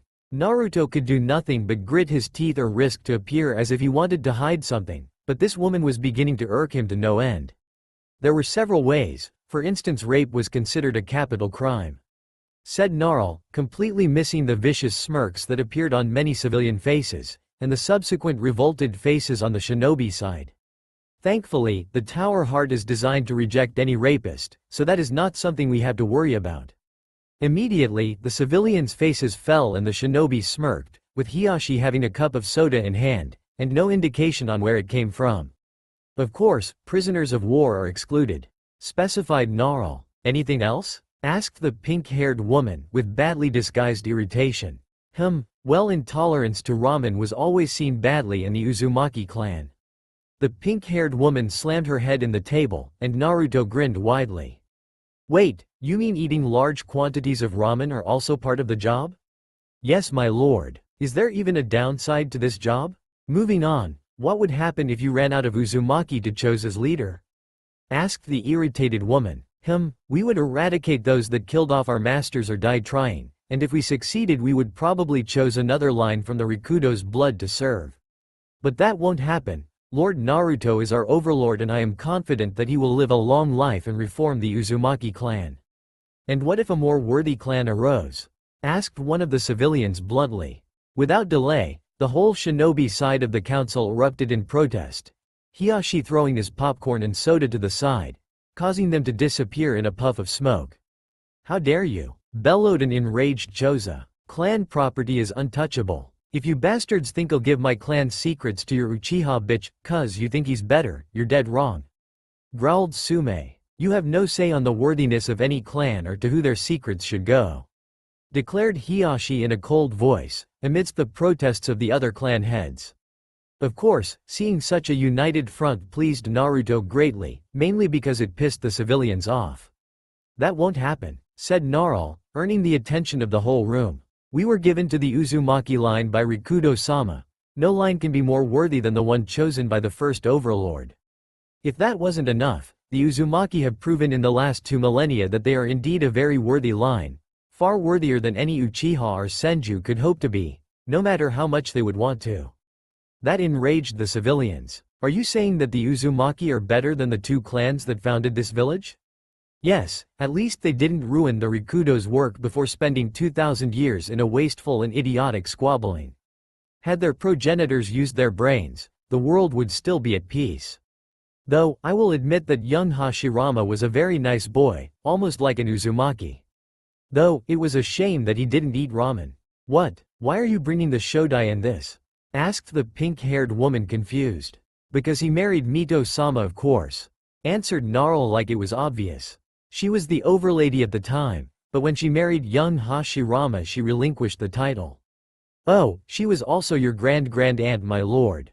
Once again, jaws hit the table, though this time it was the whole council, Hokage included. What? Shrieked the pink-haired woman, further cementing the theory that she was related to Sakura. You mean this shameless pervert is related to the Shodem Hokage? That is what I said. A few civilians fainted, the others were in denial. The shinobi council was looking at this in shock and Hiyashi was looking at his soon-to-be son-in-law with wide eyes. Then, something dawned on Naruto. By the way, if it was a meeting to determine whether or not the minions were my rightful property, isn't it ninja matter only? Why are the civilians here? Silence fell on the room. And suddenly, the civilians felt very ill at ease. Maniacal laughter rose from the Hokage as the old man got up, an evil glint in his eyes. Naruto, my boy, go in my office and wait for me, I'll take care of this. Said the Hokage in a frighteningly sadistic voice. Not one to contradict an old man with such a scary voice, Naruto hightailed it out of the council room, Hinata in his arms and Kakashi just behind. Quickly, the 3 of them reached Sarutobi's office, and inside found the cage's 3 aides, all male of course, waiting in the room with stars in their eyes. As soon as Naruto entered, they appeared before him, on their knees, bowing to him. O divine reader! We welcome you in this humble office and thank you for gracing our unworthy ears with your celestial reading skills. Hinata looked at Naruto questioningly. Mind explaining Naru-kun? I may have read Icha burnt soil out loud while waiting for sensei to show up, and the old man may have been spying with his crystal ball with these 3 probably present in the room. By now, the 3 helpers were looking at Hinata in fear and apprehension, afraid that she would pummel Naruto for his perviness before turning onto them. Hinata gave her man a stern gaze. Love, whether you like it or not, I'm playing Mickey. she said, stunning the four adults.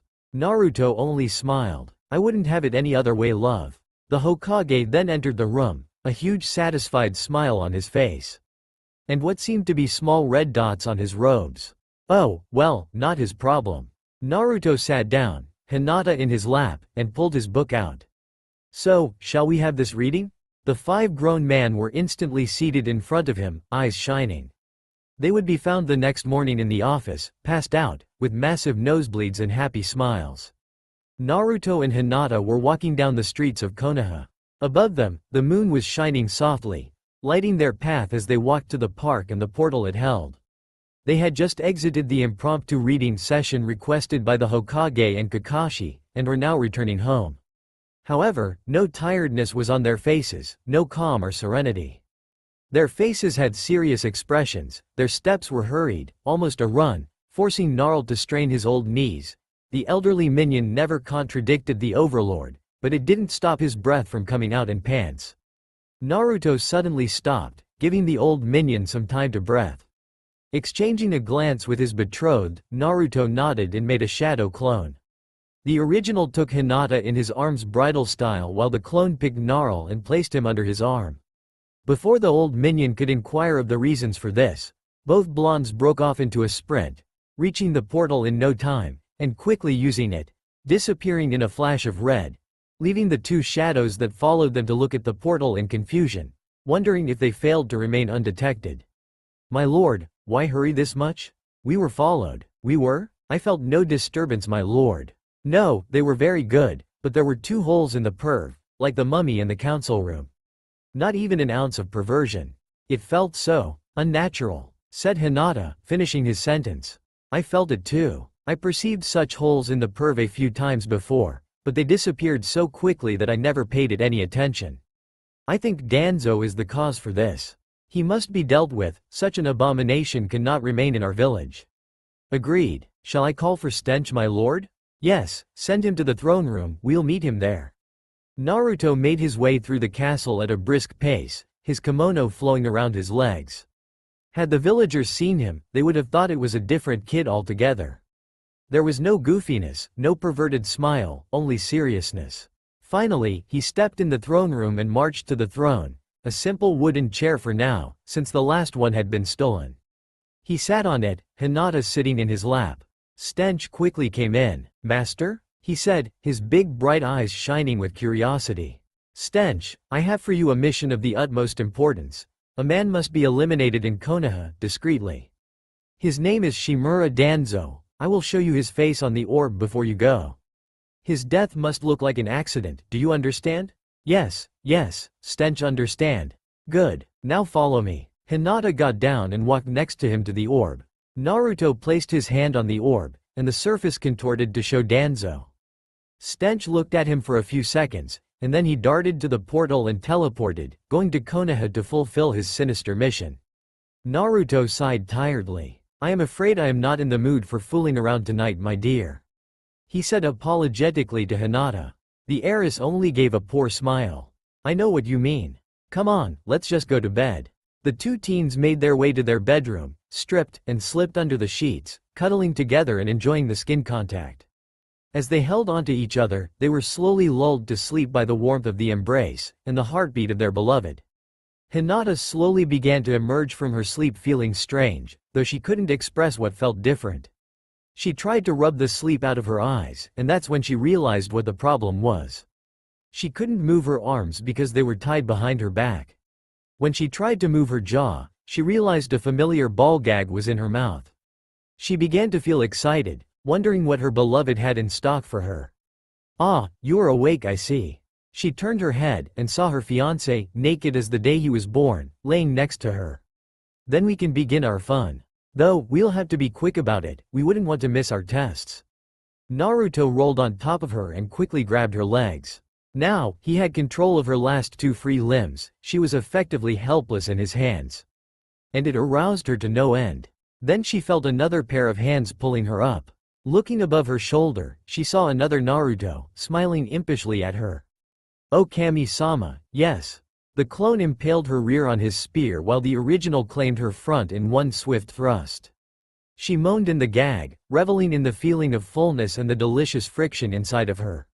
The two Naruto were kneeled, with her legs wrapped around the original's waist, the one behind palming and massaging her ass while the one in the front was holding onto her thigh. They began to move her back and forth between them, making it so when one of them moved out the other moved in. Hinata felt like she was his toy, his little plaything, and it was a massive turn-on to her. She was his to have any way he wanted, just like she had dreamed in the academy. The clone came back and took hold of her bound wrists, putting her on her knees, her body parallel to the bed. Naruto placed his joystick right in front of her, and she began to lick and kiss it, waiting for him to decide when he wanted to take her mouth. She felt the one behind push inside of her and she moaned in ecstasy. "Now, what are you, my sweet Hinata?" he asked, his voice laced with lust. "I am your pet, Naruto-sama," she answered in a breath. Why wasn't he moving? She was a good pet, why was she punished? "Yes, my sweet, you are. And you've been a very good pet."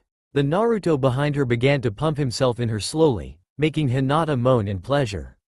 "Now, be an even better pet, and earn your reward," the one before her said as he pushed his hips forward.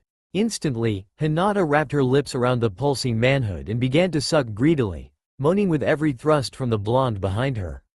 The two blondes began to pick up their pace, going always faster, and soon they were driving into her with all their might. Hinata had closed her eyes to enjoy it. It was almost everything she always wanted, the man she loved, and that loved her back, dominating her, using her, making her his love toy. If they could just add a harem of white girls, it would be perfect. "Ooh, your reward is almost there, my white pet," moaned the Naruto at the back, his counterpart at the front moaning his confirmation. Hinata was a very good pet, she knew her master loved to give her this reward, and she craved it, so she sucked harder and tried to tighten her inner walls, and she succeeded quite well if Naruto and Degree 2's moans were anything to go by. She had some trouble breathing, but she didn't care, all she wanted was to have her reward as soon as possible. The back blonde slammed into a very sweet spot, sending shivers of delight down her spine and causing her to let out a long moan. She didn't see it, but she knew her lover had an impish smile on his face as he began hammering into that spot, sending all coherent thinking down the gutter of her mind. She only knew pleasure and her love for the man doing all this to her. Suddenly, everything went white as pleasure overcame her. The tightening of her womanhood and her long moan caused both of her lovers to climax inside of her, and it is only because her body had associated Naruto's taste with swallowing that she didn't drown. The Naruto behind her dispersed, confirming her theory, and the one in her mouth pulled out. Both teens were panting, but they were happy. Hinata rolled on her side and looked lovingly at Naruto. "That was a very pleasant wake-up, my love," she said softly. The blonde smiled and pulled her to him, pressing their chests together as he kissed her sweetly. "I want the best for my love," he said serenely. "Now, shall we get a shower?" Yes. Though, to be at the top of our game, we should probably not fool around in the shower." "Yes, true. Oh, well, there's always tonight." The teens got up, Naruto untying Hinata, and they went to the bathroom to clean up. After a nice shower with a good serving of cuddling, kisses and sweet nothings, they got dressed and took a good breakfast. Yeah, Kakashi had said not to, but hey, with the state they had left him in, if he was there before 9, Naruto would be ready to go a whole week without eating Hinata. And for him, that was a lot. After the breakfast, they went to the portal, zapped back to Konoha, shared a last kiss, and then went their separate ways. Naruto sighed. He wondered what the test would be about. Uchiha Sasuke was not amused. Not at all. He had gotten up at 5 a.m., had prepared swiftly, and gotten to the training ground at 5:30, avoiding breakfast as Kakashi ordered. It was 8:55, and there were no traces of either Kakashi or Naruto. Sometimes, he wondered if he was cursed. Right now, with Sakura talking his ears off, he knew he was cursed. Finally, the blonde came into view, whistling happily to himself. "Oh, hey you two. Sensei not here yet, huh?" said the blonde. "Hey, I'm still in Hinata. Naruto baka, you're late. I'll tell Sensei and he'll have you expelled from the program." "Ma, that would be quite hypocritical of him since he's late too," answered Naruto with a smile as he jumped onto one of the 3 training logs and sat cross-legged. A few minutes passed, and Kakashi finally appeared. "Hello students. I apologize for the delay, I got lost on the road of life." Now, shall we begin our test? Sakura and Sasuke's eyebrows twitched. A lot, but Kakashi clearly didn't care for that. He pulled out 2 bells from his pouch and tied them to his belt. Alright, your goal is to get these bells, come at me with the intent to kill, otherwise you won't stand a chance. You get a bell, you pass. He then took out an alarm clock and placed it on the stone nearby. This clock is set to ring at noon. If you haven't taken a bell by that time, you lose. Do you understand everything? They all nodded. Good, now go. In a flash, they all went into hiding. Though, with Sakura's hair, she was easy to spot. What really surprised Kakashi was that Naruto's blonde hair wasn't seen. For some time, he waited, then out of boredom, he took his favorite book out. This time, it was Icha Icha Night Life. The tale of 2 young people loving each other dearly, but unable to express their love. So to cope they went to a club at night to give themselves to others. Their identity kept hidden by a mask. In these nights of debauchery, they found each other and became lover until they went to no one else but each other. And then came the part where they discovered the other's identity and a hail of shuriken nailed Kakashi in the side, before a puff of smoke enveloped him, leaving a log in its wake. Sasuke swore under his breath and moved to a new position. He needed a bell, that much was certain, and he would do whatever he could to get it. He tried to think of a way to get the bell, maybe even the 2 bells. That would be a worthy show of his abilities. But the 2 others were a problem. Sakura would get in the way and Naruto, with that armor suit of his, was an actual competitor. He landed on a thick branch to take a breather. Maybe he could use this situation to his advantage. This was like a mission, and a shinobi should do everything he could to achieve his objectives. That included sacrificing pawns. A sinister smirk made its way to his lips. Naruto was hiding where no one would expect him to. Under the lake, he was using a small piece of bamboo to breathe while staying close to the surface. To make sure he was undetected, he had hidden among a patch of bamboo that grew there, and to spy more efficiently, he was channeling chakra to his ears. However, he was far from satisfied so far. He had only heard the whistling of weapons, a bunch of meaty thunks, and a poof. Deciding to just quit it, he began to slowly make his way to the shore. Normally, he would use chakra to push the water out of his clothes, but he refrained for now. It could lead Kakashi to him. Something clicked in his mind, and a mischievous smile appeared on his lips. Using stealth gained from a few pranks and loads of peeping, he snuck into the forest and began to lay trap after trap. Once he was satisfied, he used his chakra to push the water out of his clothes, quite obnoxiously too, just to be sure. Then, he unsealed his armor and waited. And it began. Explosions began to rock the forest. Weapons came flying. Birds left in a panic, and a sadistic grin graced his lips, hidden behind his mempo. When Kakashi finally landed in the clearing, he looked a bit tired and was panting lightly.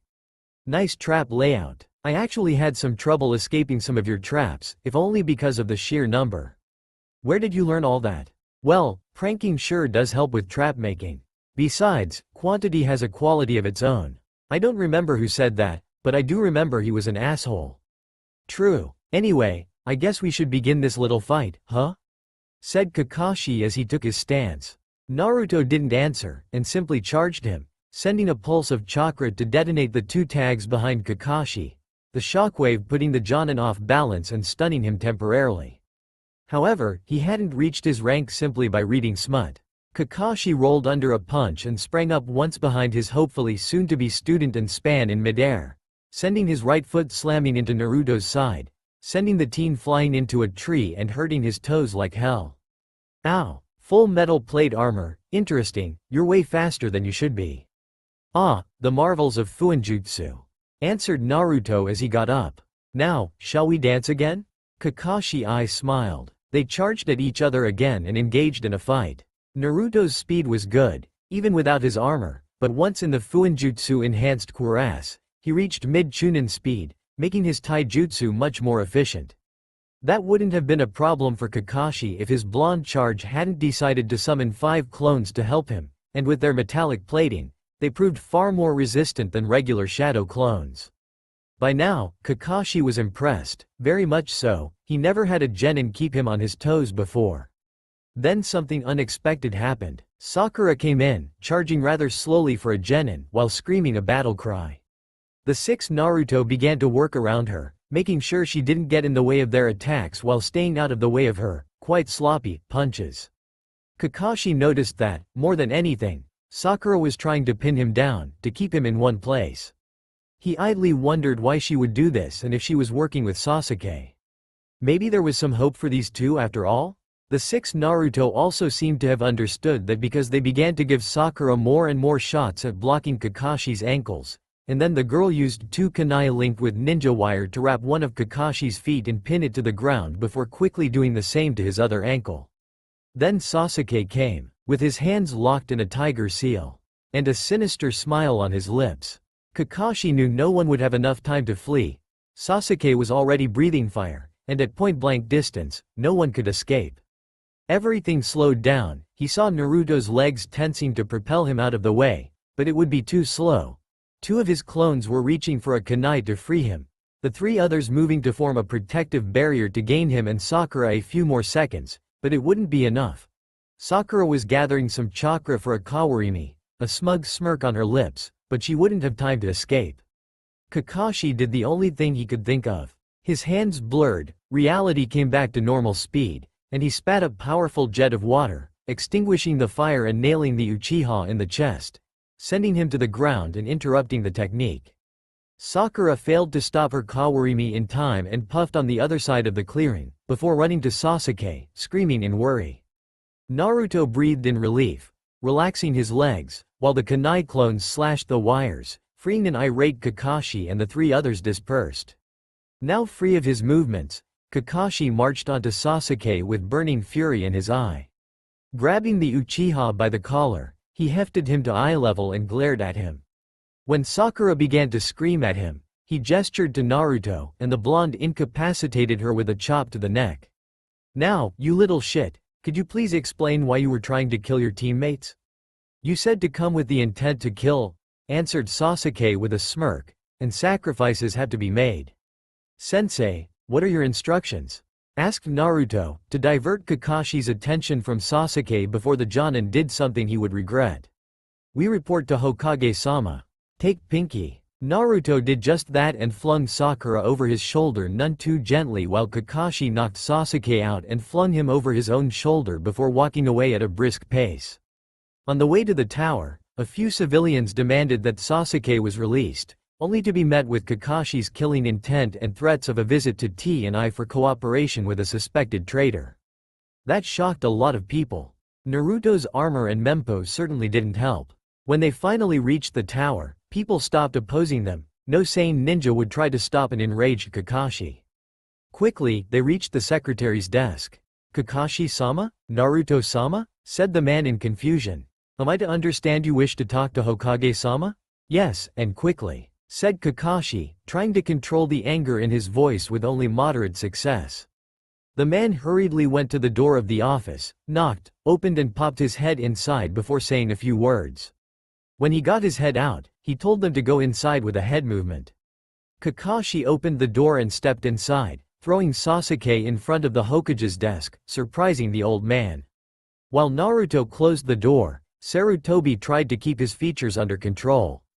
On one hand he was shocked that Kakashi would do that, on the other hand he was overjoyed to see Sasuke finally getting what he had coming. He noticed Naruto putting Sakura down more gently. "Kakashi, may you explain why you acted in such a way?" "Hokage-sama, this filth tried to kill myself and his teammates.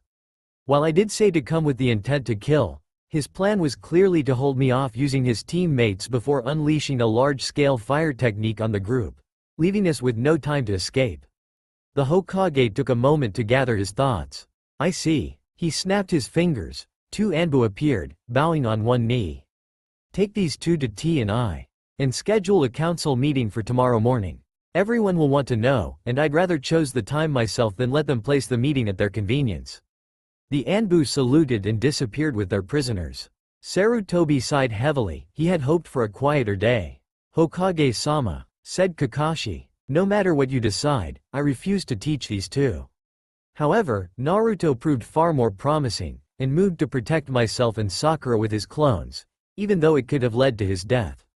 For this, I think he is qualified to become a shinobi of Konoha and would like to take him on as an apprentice. Sarutobi froze, looking at Kakashi in shock.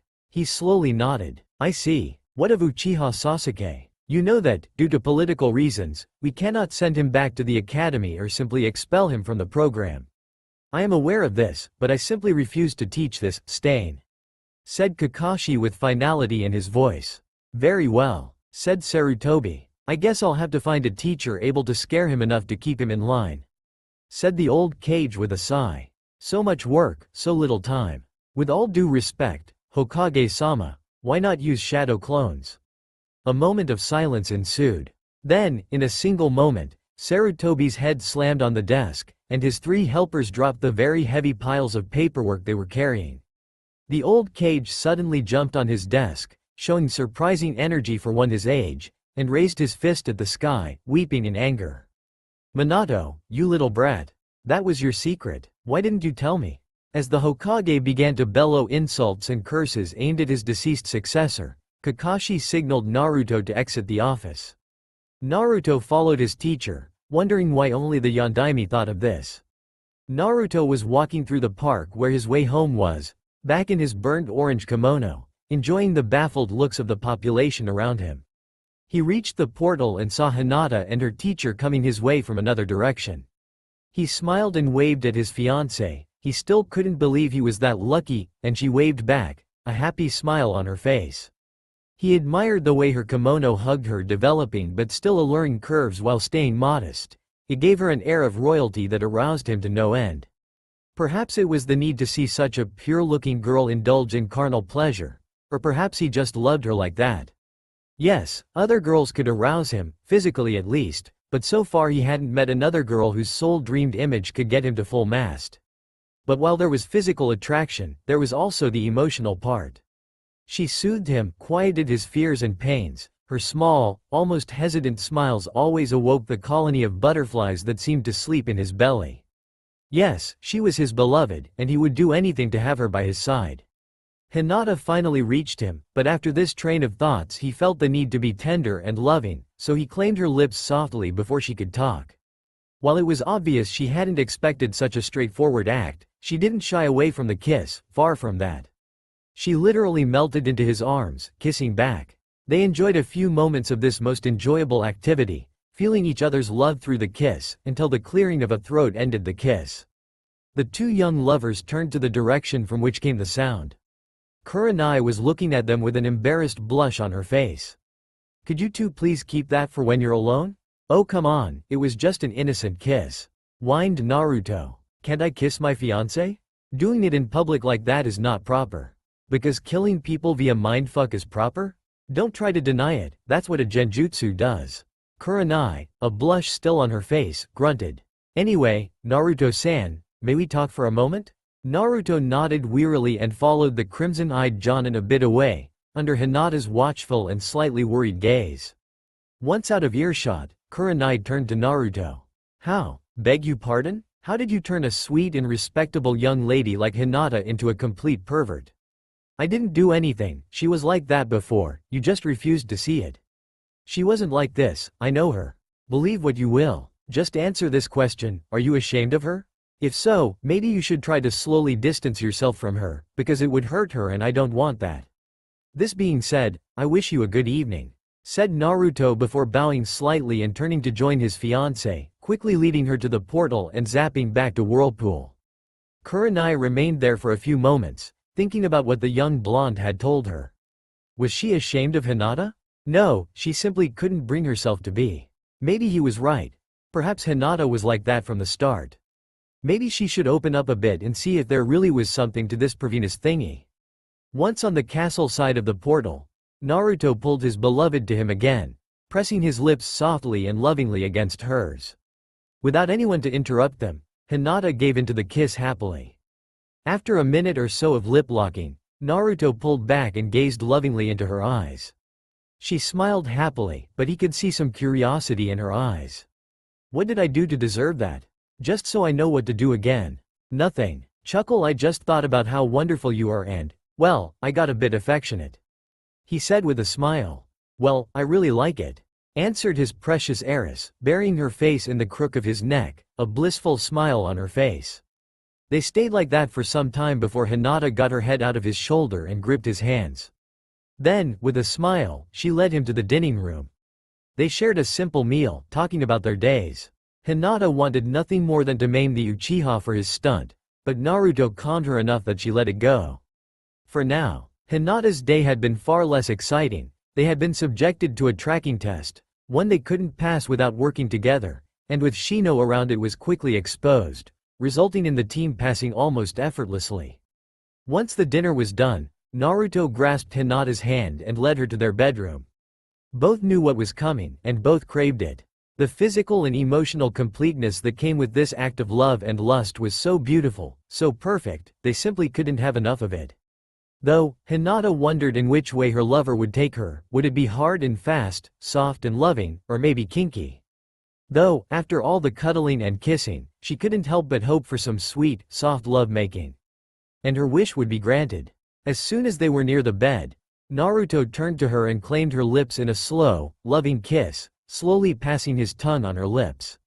She granted him access, parting her lips to welcome Naruto into her mouth, playing with his tongue as she slipped her arms around his neck. She felt his hands caress her sides through the kimono, slowly moving to her back, untying the knot of her obi, letting the piece of fabric fall to the ground. Hinata's hands glided from his chest to his back, sliding down until she reached the black obi of his kimono, and untied the knot slowly. Once his sash was on the ground with hers, they opened each other's kimono, exposing the mesh shirts beneath. They came up for air, their hands pushing past the hem of the shirts in sync, before resuming the kiss. They pushed the kimono off of their beloved's shoulders, both garment hitting the ground at the same time. They interrupted the kiss just long enough to remove the mesh shirts, tossing them randomly, before mashing their lips together again, pressing their bodies together. Their hands went to the trousers, pushing them down, until they only wore their undergarments. Quickly, Naruto's hands found the clasp of her bra, snapping it open expertly. Quickly, the piece of fabric was discarded, unveiling her young but still bountiful chest, and it wasn't long until both her panties and his boxers met the ground. Hinata moved to sit, but Naruto's hands stopped her, making her wonder what he wanted to do to her. Naruto's hands snaked down to her thigh and pulled them up, causing her legs to reflexively wrap around his waist. He was holding her just above his throbbing manhood, ready to impale her. He broke the kiss and looked at her in eyes, his gaze filled with lust, just as his member teased her moistened flower. "Put your hands on my shoulders, love," he said gently. Hinata obeyed, placing her hands on his shoulders and pulling back a bit.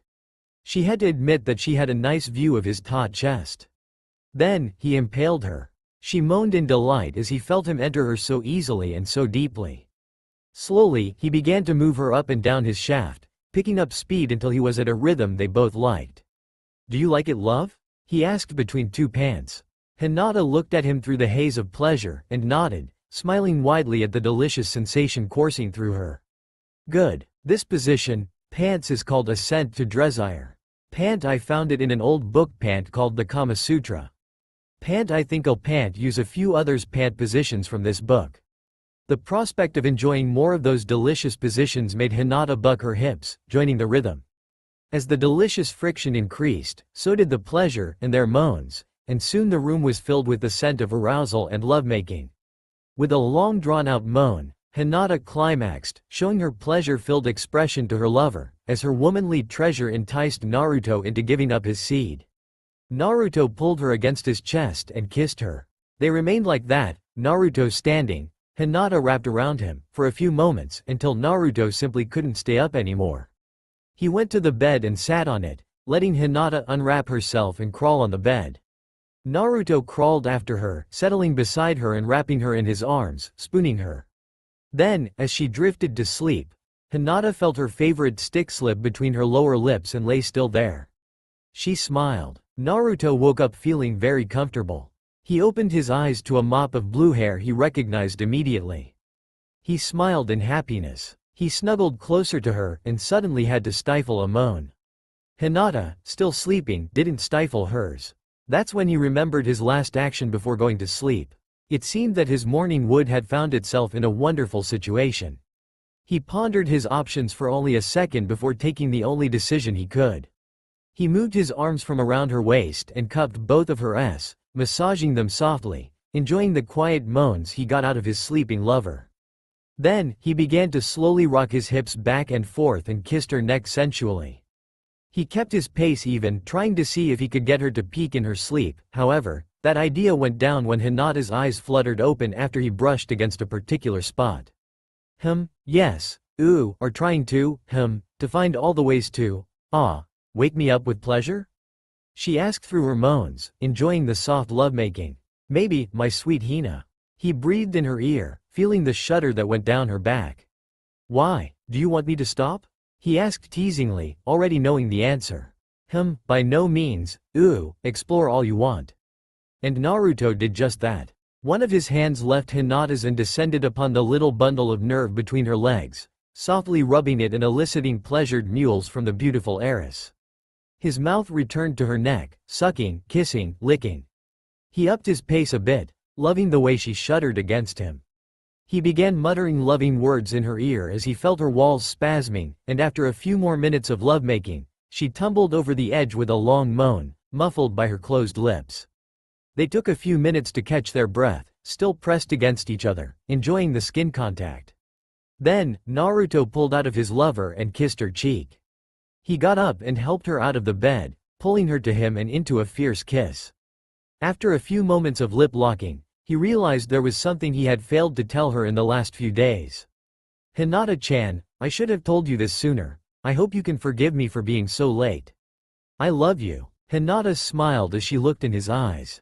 She could see the honesty in his eyes, and at long last her ultimate fears were quieted. I love you too, my Naruto-kun. She kissed him softly, and he answered in kind. When they pulled back, they smiled at each other, and walked together to the shower. After some innocent, for once, fun, they got dressed and went to the portal, zapping back to Konoha. The two parted ways after a last kiss. Naruto made his way to the Hokage Tower, where he met Kakashi, who was surprisingly on time. I thought you were late to everything. I think that you deserve some respect as a fellow Icha enthusiast and as an excellent storyteller. Answered the eye-smiling Jonin. So here I am. But I have a reputation to keep, so Hokage-sama was kind enough to call the council 2 hours before the intended time. Yeah, the fact that they'll be too tired to put up much of a fight has nothing to do with that. Nope, absolutely nothing, answered the very cheerful Cyclops before leading his student inside the tower. They made their way to the council room and met the Hokage just as he was about to enter the room. Ah, you are here, good. Let's go in then. The old man opened the door and stepped inside, to a rather amusing view. Sume and Choza were exchanging raunchy jokes loudly. Shikaku exhibited the second Nara bloodline by sleeping peacefully through the ambient chaos. Inoichi was looking straight in the eyes of a civilian unblinkingly, making the poor man sweat up a storm. Shibi was busying himself by having his insects dance a three-dimensional ballet. Hiyashi enjoying the view while idly launching popcorn to any civilian that looked like they were falling asleep. But not too hard, just enough to leave a bruise. It should also be noticed that the civilians had casts around various parts of their bodies. When the Hokage came in, the civilians glared at the trio. May we know why you are so late, Hokage-sama? Asked the pink-haired woman, trying desperately to remain polite. I was waiting for Naruto and Kakashi. Answered the elder. I was waiting for Sensei. Supplied the younger. I was waiting for a black cat to cross my path so I could retrace it and be late. Answered Kakashi jovially. The shinobi side chuckled or laughed, the civilian, not so much. The Hokage ignored it altogether and simply went to sit before motioning for an anbu. Go fetch the prisoners. The masked ninja nodded, and disappeared just as Homura and Kaharu stepped in. Hello Hiruzen, how are you today? Asked Homura, sounding far nicer than he used to be in the last few, decades. This surprised Hiruzen pleasingly. Very well, and you? Quite well too, I feel strangely energetic. Kaharu giggled with a blush. I can attest to that, she said as they both sat. She looked around, surprised. Danzo isn't here? No, that's one of the first things we must discuss, said Sarutobi. The honored elder, Shimura Danzo, passed away this night. He was brutally murdered with a potato masher. Ch, thought Naruto in anger. We also found the body of a former rude Anbu next to Danzo, It is suspected that the Root lost what little reason he had left and murdered Danzo. The Root killed himself by slamming the handle of the masher through his own heart. He killed his former superior with a masher? He must really have hated him, said Choza. But why the masher? I mean, it usually is in a drawer in the kitchen. Why not take the first thing that came to hand? No, the Root came with the masher, answered Sarutobi with certainty. Why are you so certain? Asked Shikaku, still looking like he was sleeping. Actually, half of his brain power was dedicated to napping right now. Danzo had a loathing of potatoes. He particularly despised fries, said Homura. Blasphemy, bellowed Choza, fury written on his face. That man had no taste, commented Hiyashi, who was coincidentally eating fries. From where he had pulled them, no one knew. Anyway, since the case is solved, we'll move on, said the Hokage. Just at this moment, the doors opened, and Sasuke and Sakura were led into the room by an Enbu squad. It is to be noted that Sakura was gagged. What? Why is my daughter led here like a prisoner? Shrieked the pink-haired woman, revealing without a doubt her link with Sakura. Well, she was brought with her teammate after his questionable behavior yesterday. And why was she taken by Anbu? Pressed the woman further. An old law from the Shoden. Should the occasion arise, we must search for, and I quote, a goddamn off switch for their annoying voices, quote end. Sarutobi then produced an old-looking scroll and showed that it was indeed a law ordering to look for a goddamn off switch to the annoying voice of the Haruno family, signed by the first. Old man? Isn't it a shinobi matter too? Asked Naruto, hoping he wouldn't have to suffer from the civilians' idiocy. It is, said a sadistic-looking Hiruzen, looking hungrily at the civilians. I'm just waiting for them to step out of line. Let it be known, had the village been named after its civilians, it would have been renamed the village hidden in the shaking leaves. Anyway, said Sarutobi, turning back to normal. Uchiha Sasuke, step forward. Said Uchiha walked 3 steps, an arrogant look on his face. Until an Anbu uttered one name. Anko. Immediately, Sasuke tried to disappear under a table, only to be kicked out by the civilian counselor that already hid there. Sasuke was looking around in absolute terror. He almost looked like a mouse going paranoid over a cat that wasn't there. It amused Sarutobi greatly. Sasuke, look at me, he ordered, and the Uchiha managed to regain some composure. Now, explain your actions. I did what I could to ensure the success of the mission. I was facing a superior opponent. The only way I could win was by using every tool I had to my advantage. And that meant sending your teammates to their death? If necessary, yes. So you would have agreed if you had been among the sacrificed? Asked Sarutobi. Sasuke looked at him like he was stupid. Of course not, I'm the last Uchiha in this village. I'm too important to sacrifice. Then what makes you think you can sacrifice your teammates? The Dobi is an incompetent pervert, and Sakura is a fangirl. Answered Sasuke flatly. He didn't pay any attention to the crushed expression on Sakura's face. Actually, Naruto is the last of his clan, making him just as important as you. Pointed Sarutobi. And he beat you in taijutsu, so he isn't incompetent like you pretend. As for Sakura, she is human. That alone should forbid you from sending her to her death without considering other options. Now, could you tell me why I shouldn't expel you from the shinobi program? And don't tell me it's because you're an Uchiha, I simply don't care about that. Said Sarutobi in a calm voice. Sasuke gulped, trying desperately to find a way to remain in the ninja force without flaunting his status or indirectly threatening the Hokage. He wasn't stupid enough to do something like that. Finally, he swallowed his pride and prayed that what he had in mind would work and not backfire too much. With proper guidance I might be able to better myself? The words left a sour taste in his mouth, but he had no choice. To kill Itachi, he needed to be a shinobi. For a moment, Sarutobi seemed to think, then he nodded. Come to the tower at the end of the week, I'll have a teacher for you. Now go. Sasuke bowed and left, quickly followed by Sakura, who was looking all lost. Is there anything else? Asked Kakashi. Sarutobi shook his head. Good, now if you'll allow it, I'll take my student and leave. Hiruzen nodded, and then began to look at the civilians with a malevolent smile.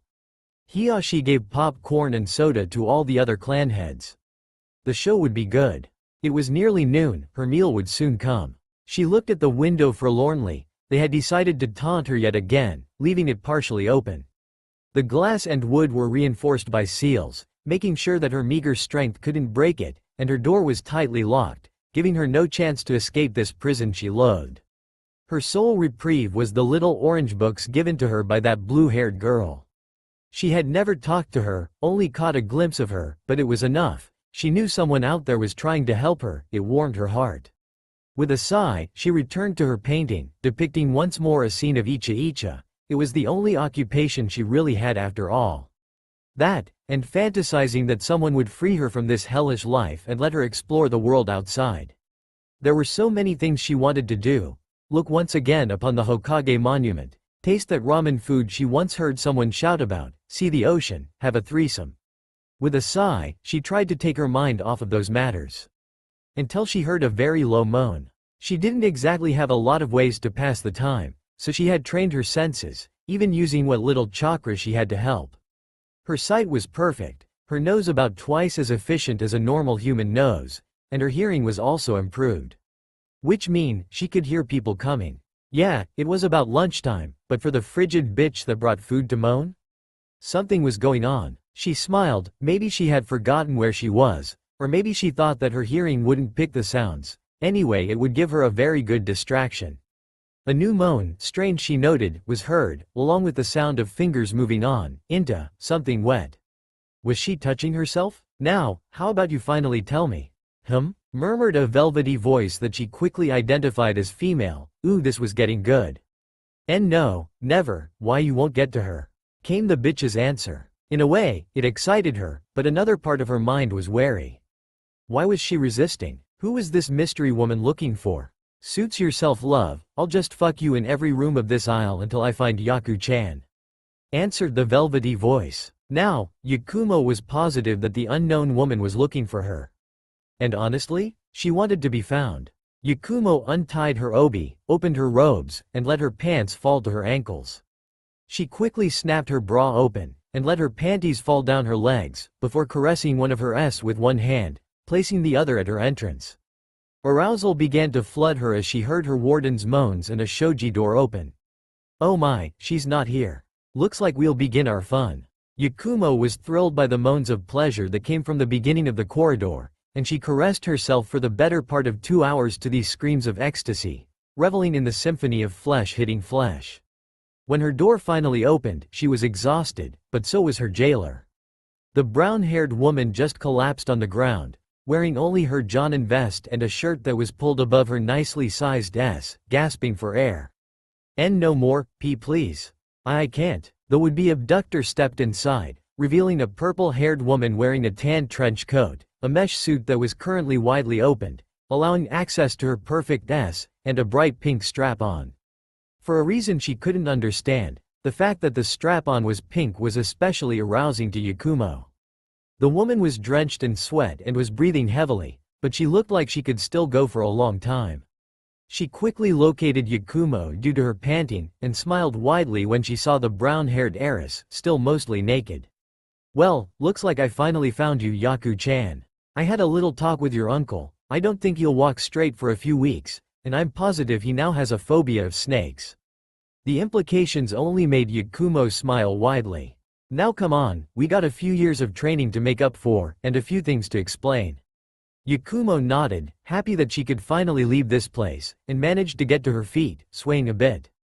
The woman helped her get all of her things while fondling her a bit from time to time, just for the fun of it, not that Yakumo protested. Instead, she was quite grateful and enjoyed it a lot, making it known vocally.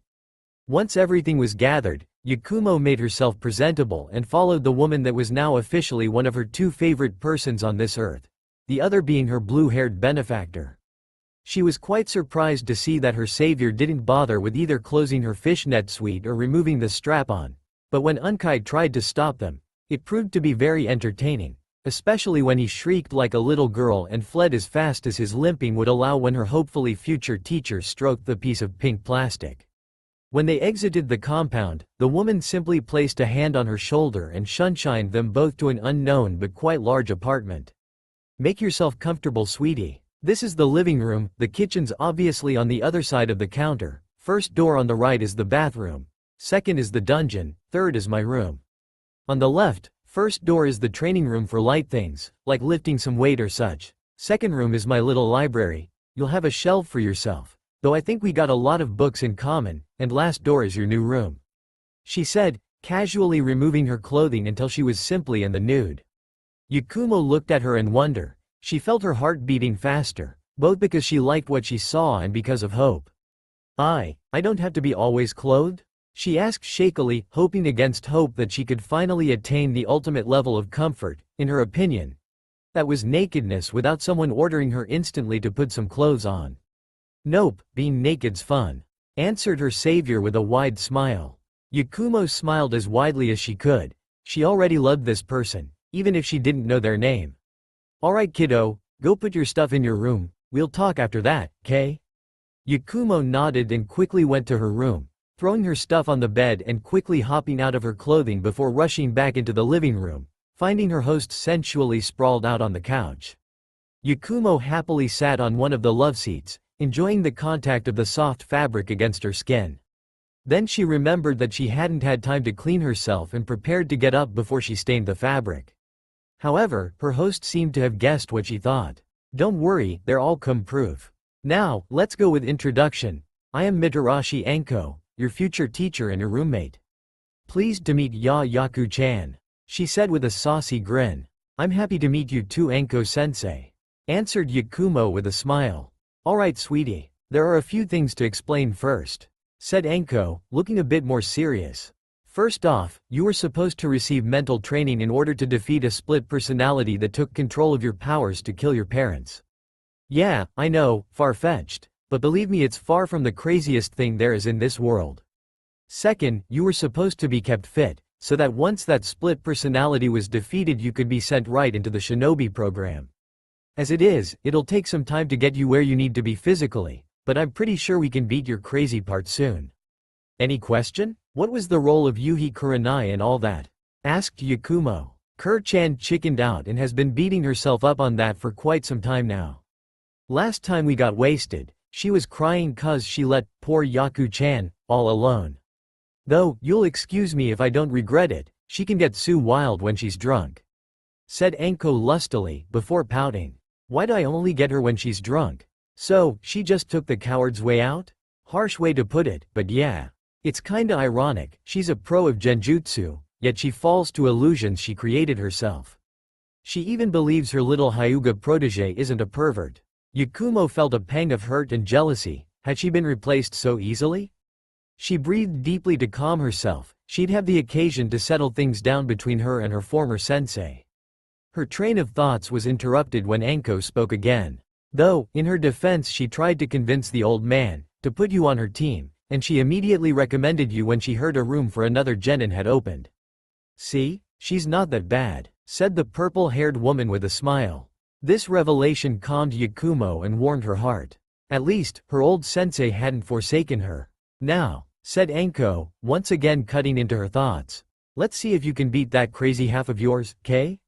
Yakumo nodded and began meditating, hoping she'd find a way to the recess of her mind to confront the creature that lurked there. It had to be there, Anko-sensei said so, and she trusted her wholly. Yakumo opened her eyes in frustration. Nothing seemed to have changed. Then she was tackled to the strangely comfortable ground, a pair of lips slamming against hers.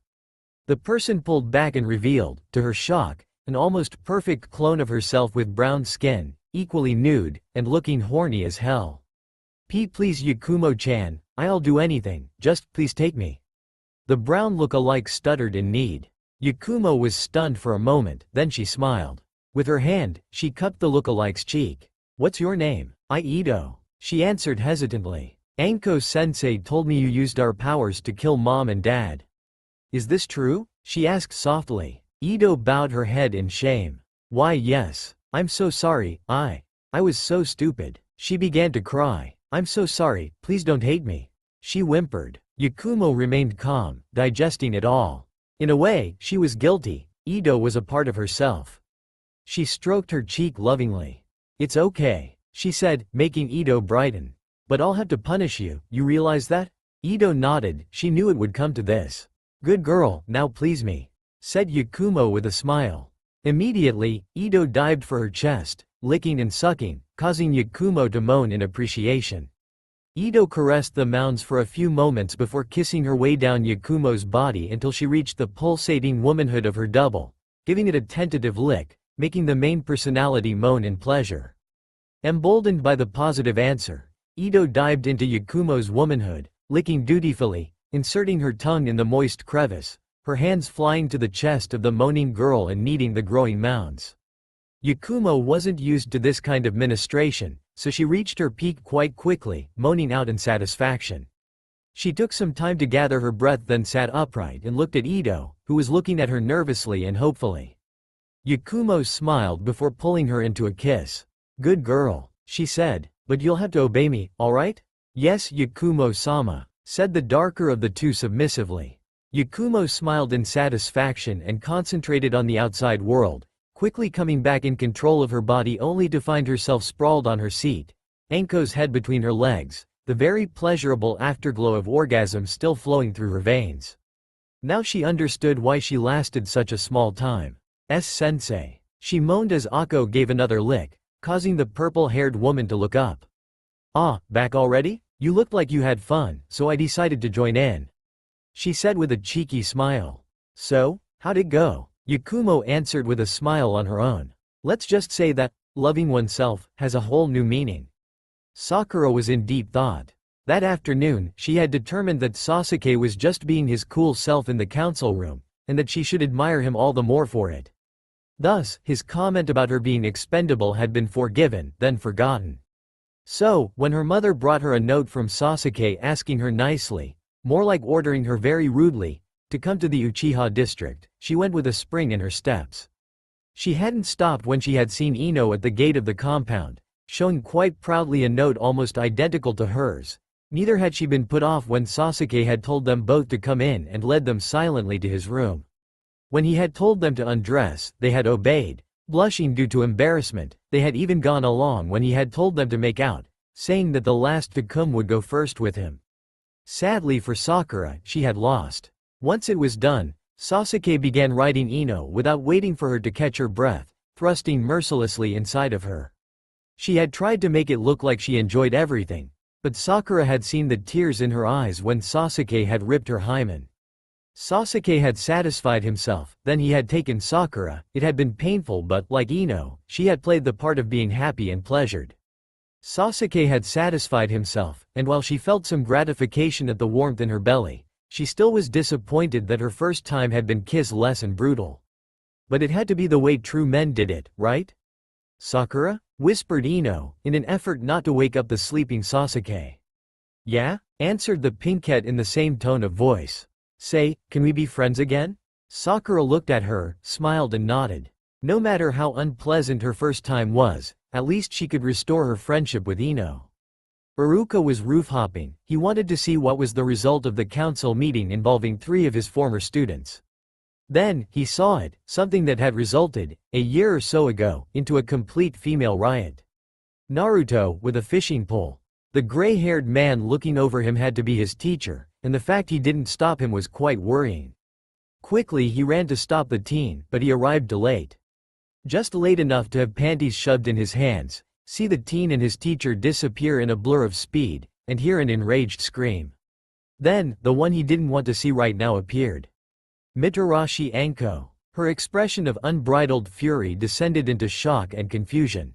"Iruka-kun?" she asked in bewilderment. Iruka began blabbering, trying to tell the beautiful woman that he didn't do it, but before he could explain correctly, she smiled in a way that made his heart skip a bit, and his pants tightened dramatically.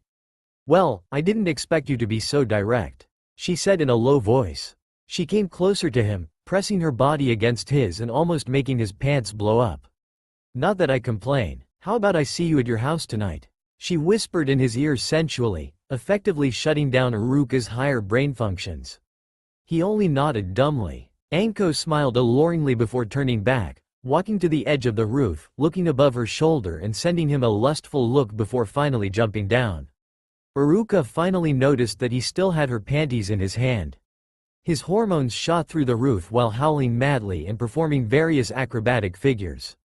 Then he darted to his apartment to prepare for any situation. Naruto and Kakashi had parted way a few minutes ago. They were still laughing at the prank they had pulled on Iruka. Naruto had some regrets. Iruka was an overall nice guy, and that Anko lady was quite volatile according to some things he had seen. But hopefully his old teacher's charm and charisma would save him from emasculation and instead result in a wild and passionate night. Whistling happily, Naruto walked to the park where his portal back home was. He looked up at the sky. The evening was beginning. Then he saw Iruka passing above him, a wide smile on his face. Hey, success. He finally reached the portal and went home. He had barely stepped out of the transportation seal that he felt two very familiar arms wrap around him and lips he knew so well press against his. Without hesitations, he kissed Hinata back lovingly, pulling her closer to his body. Before things could get too frisky, Hinata pulled back and looked in his eyes. "We have guests," she said apologetically. "Guests? Who?" They came back with stench. They don't appear in the perv," she said nervously. Naruto nodded and followed her as she led him through the castle. He reached a room where he saw dozen upon dozen of ninja, all of them in the same black cloak and with featureless masks. When he stepped into the room, they all kneeled. He looked at them in wonder, asking himself what to do. Then, a gray-haired boy rose to his feet and came to stand before him, bowing low. "Uzumaki-sama, we are the root division of Anbu, trained by Danzo-sama to defend Konoha from the shadows," he said, but Naruto noted some anger in his voice at the mention of Danzo. "With Danzo-sama's deed, we gathered to determine who we should serve to protect Konoha's interests better, and we have come to the conclusion that helping you restore the power of the Uzumaki clan would be the most beneficial act for the village. As such, we are at your service and will obey your every order." Naruto grinned widely. Now he had his own personal army to corrupt. "Good, first things first, you're all gonna go through a crash course on the joys of." That caused many to look at him in surprise, and the boy in front of him to grin widely in excitement and anticipation. "And whip those emotionless masks off your face. I want to work with humans, not machines." Many seemed uncomfortable, but there were some that looked pleased. That's when Naruto heard the boy that had talked in their name mutter something. "Barely met him, already love him." That's all for now. If you enjoy, then please like, share and do comments.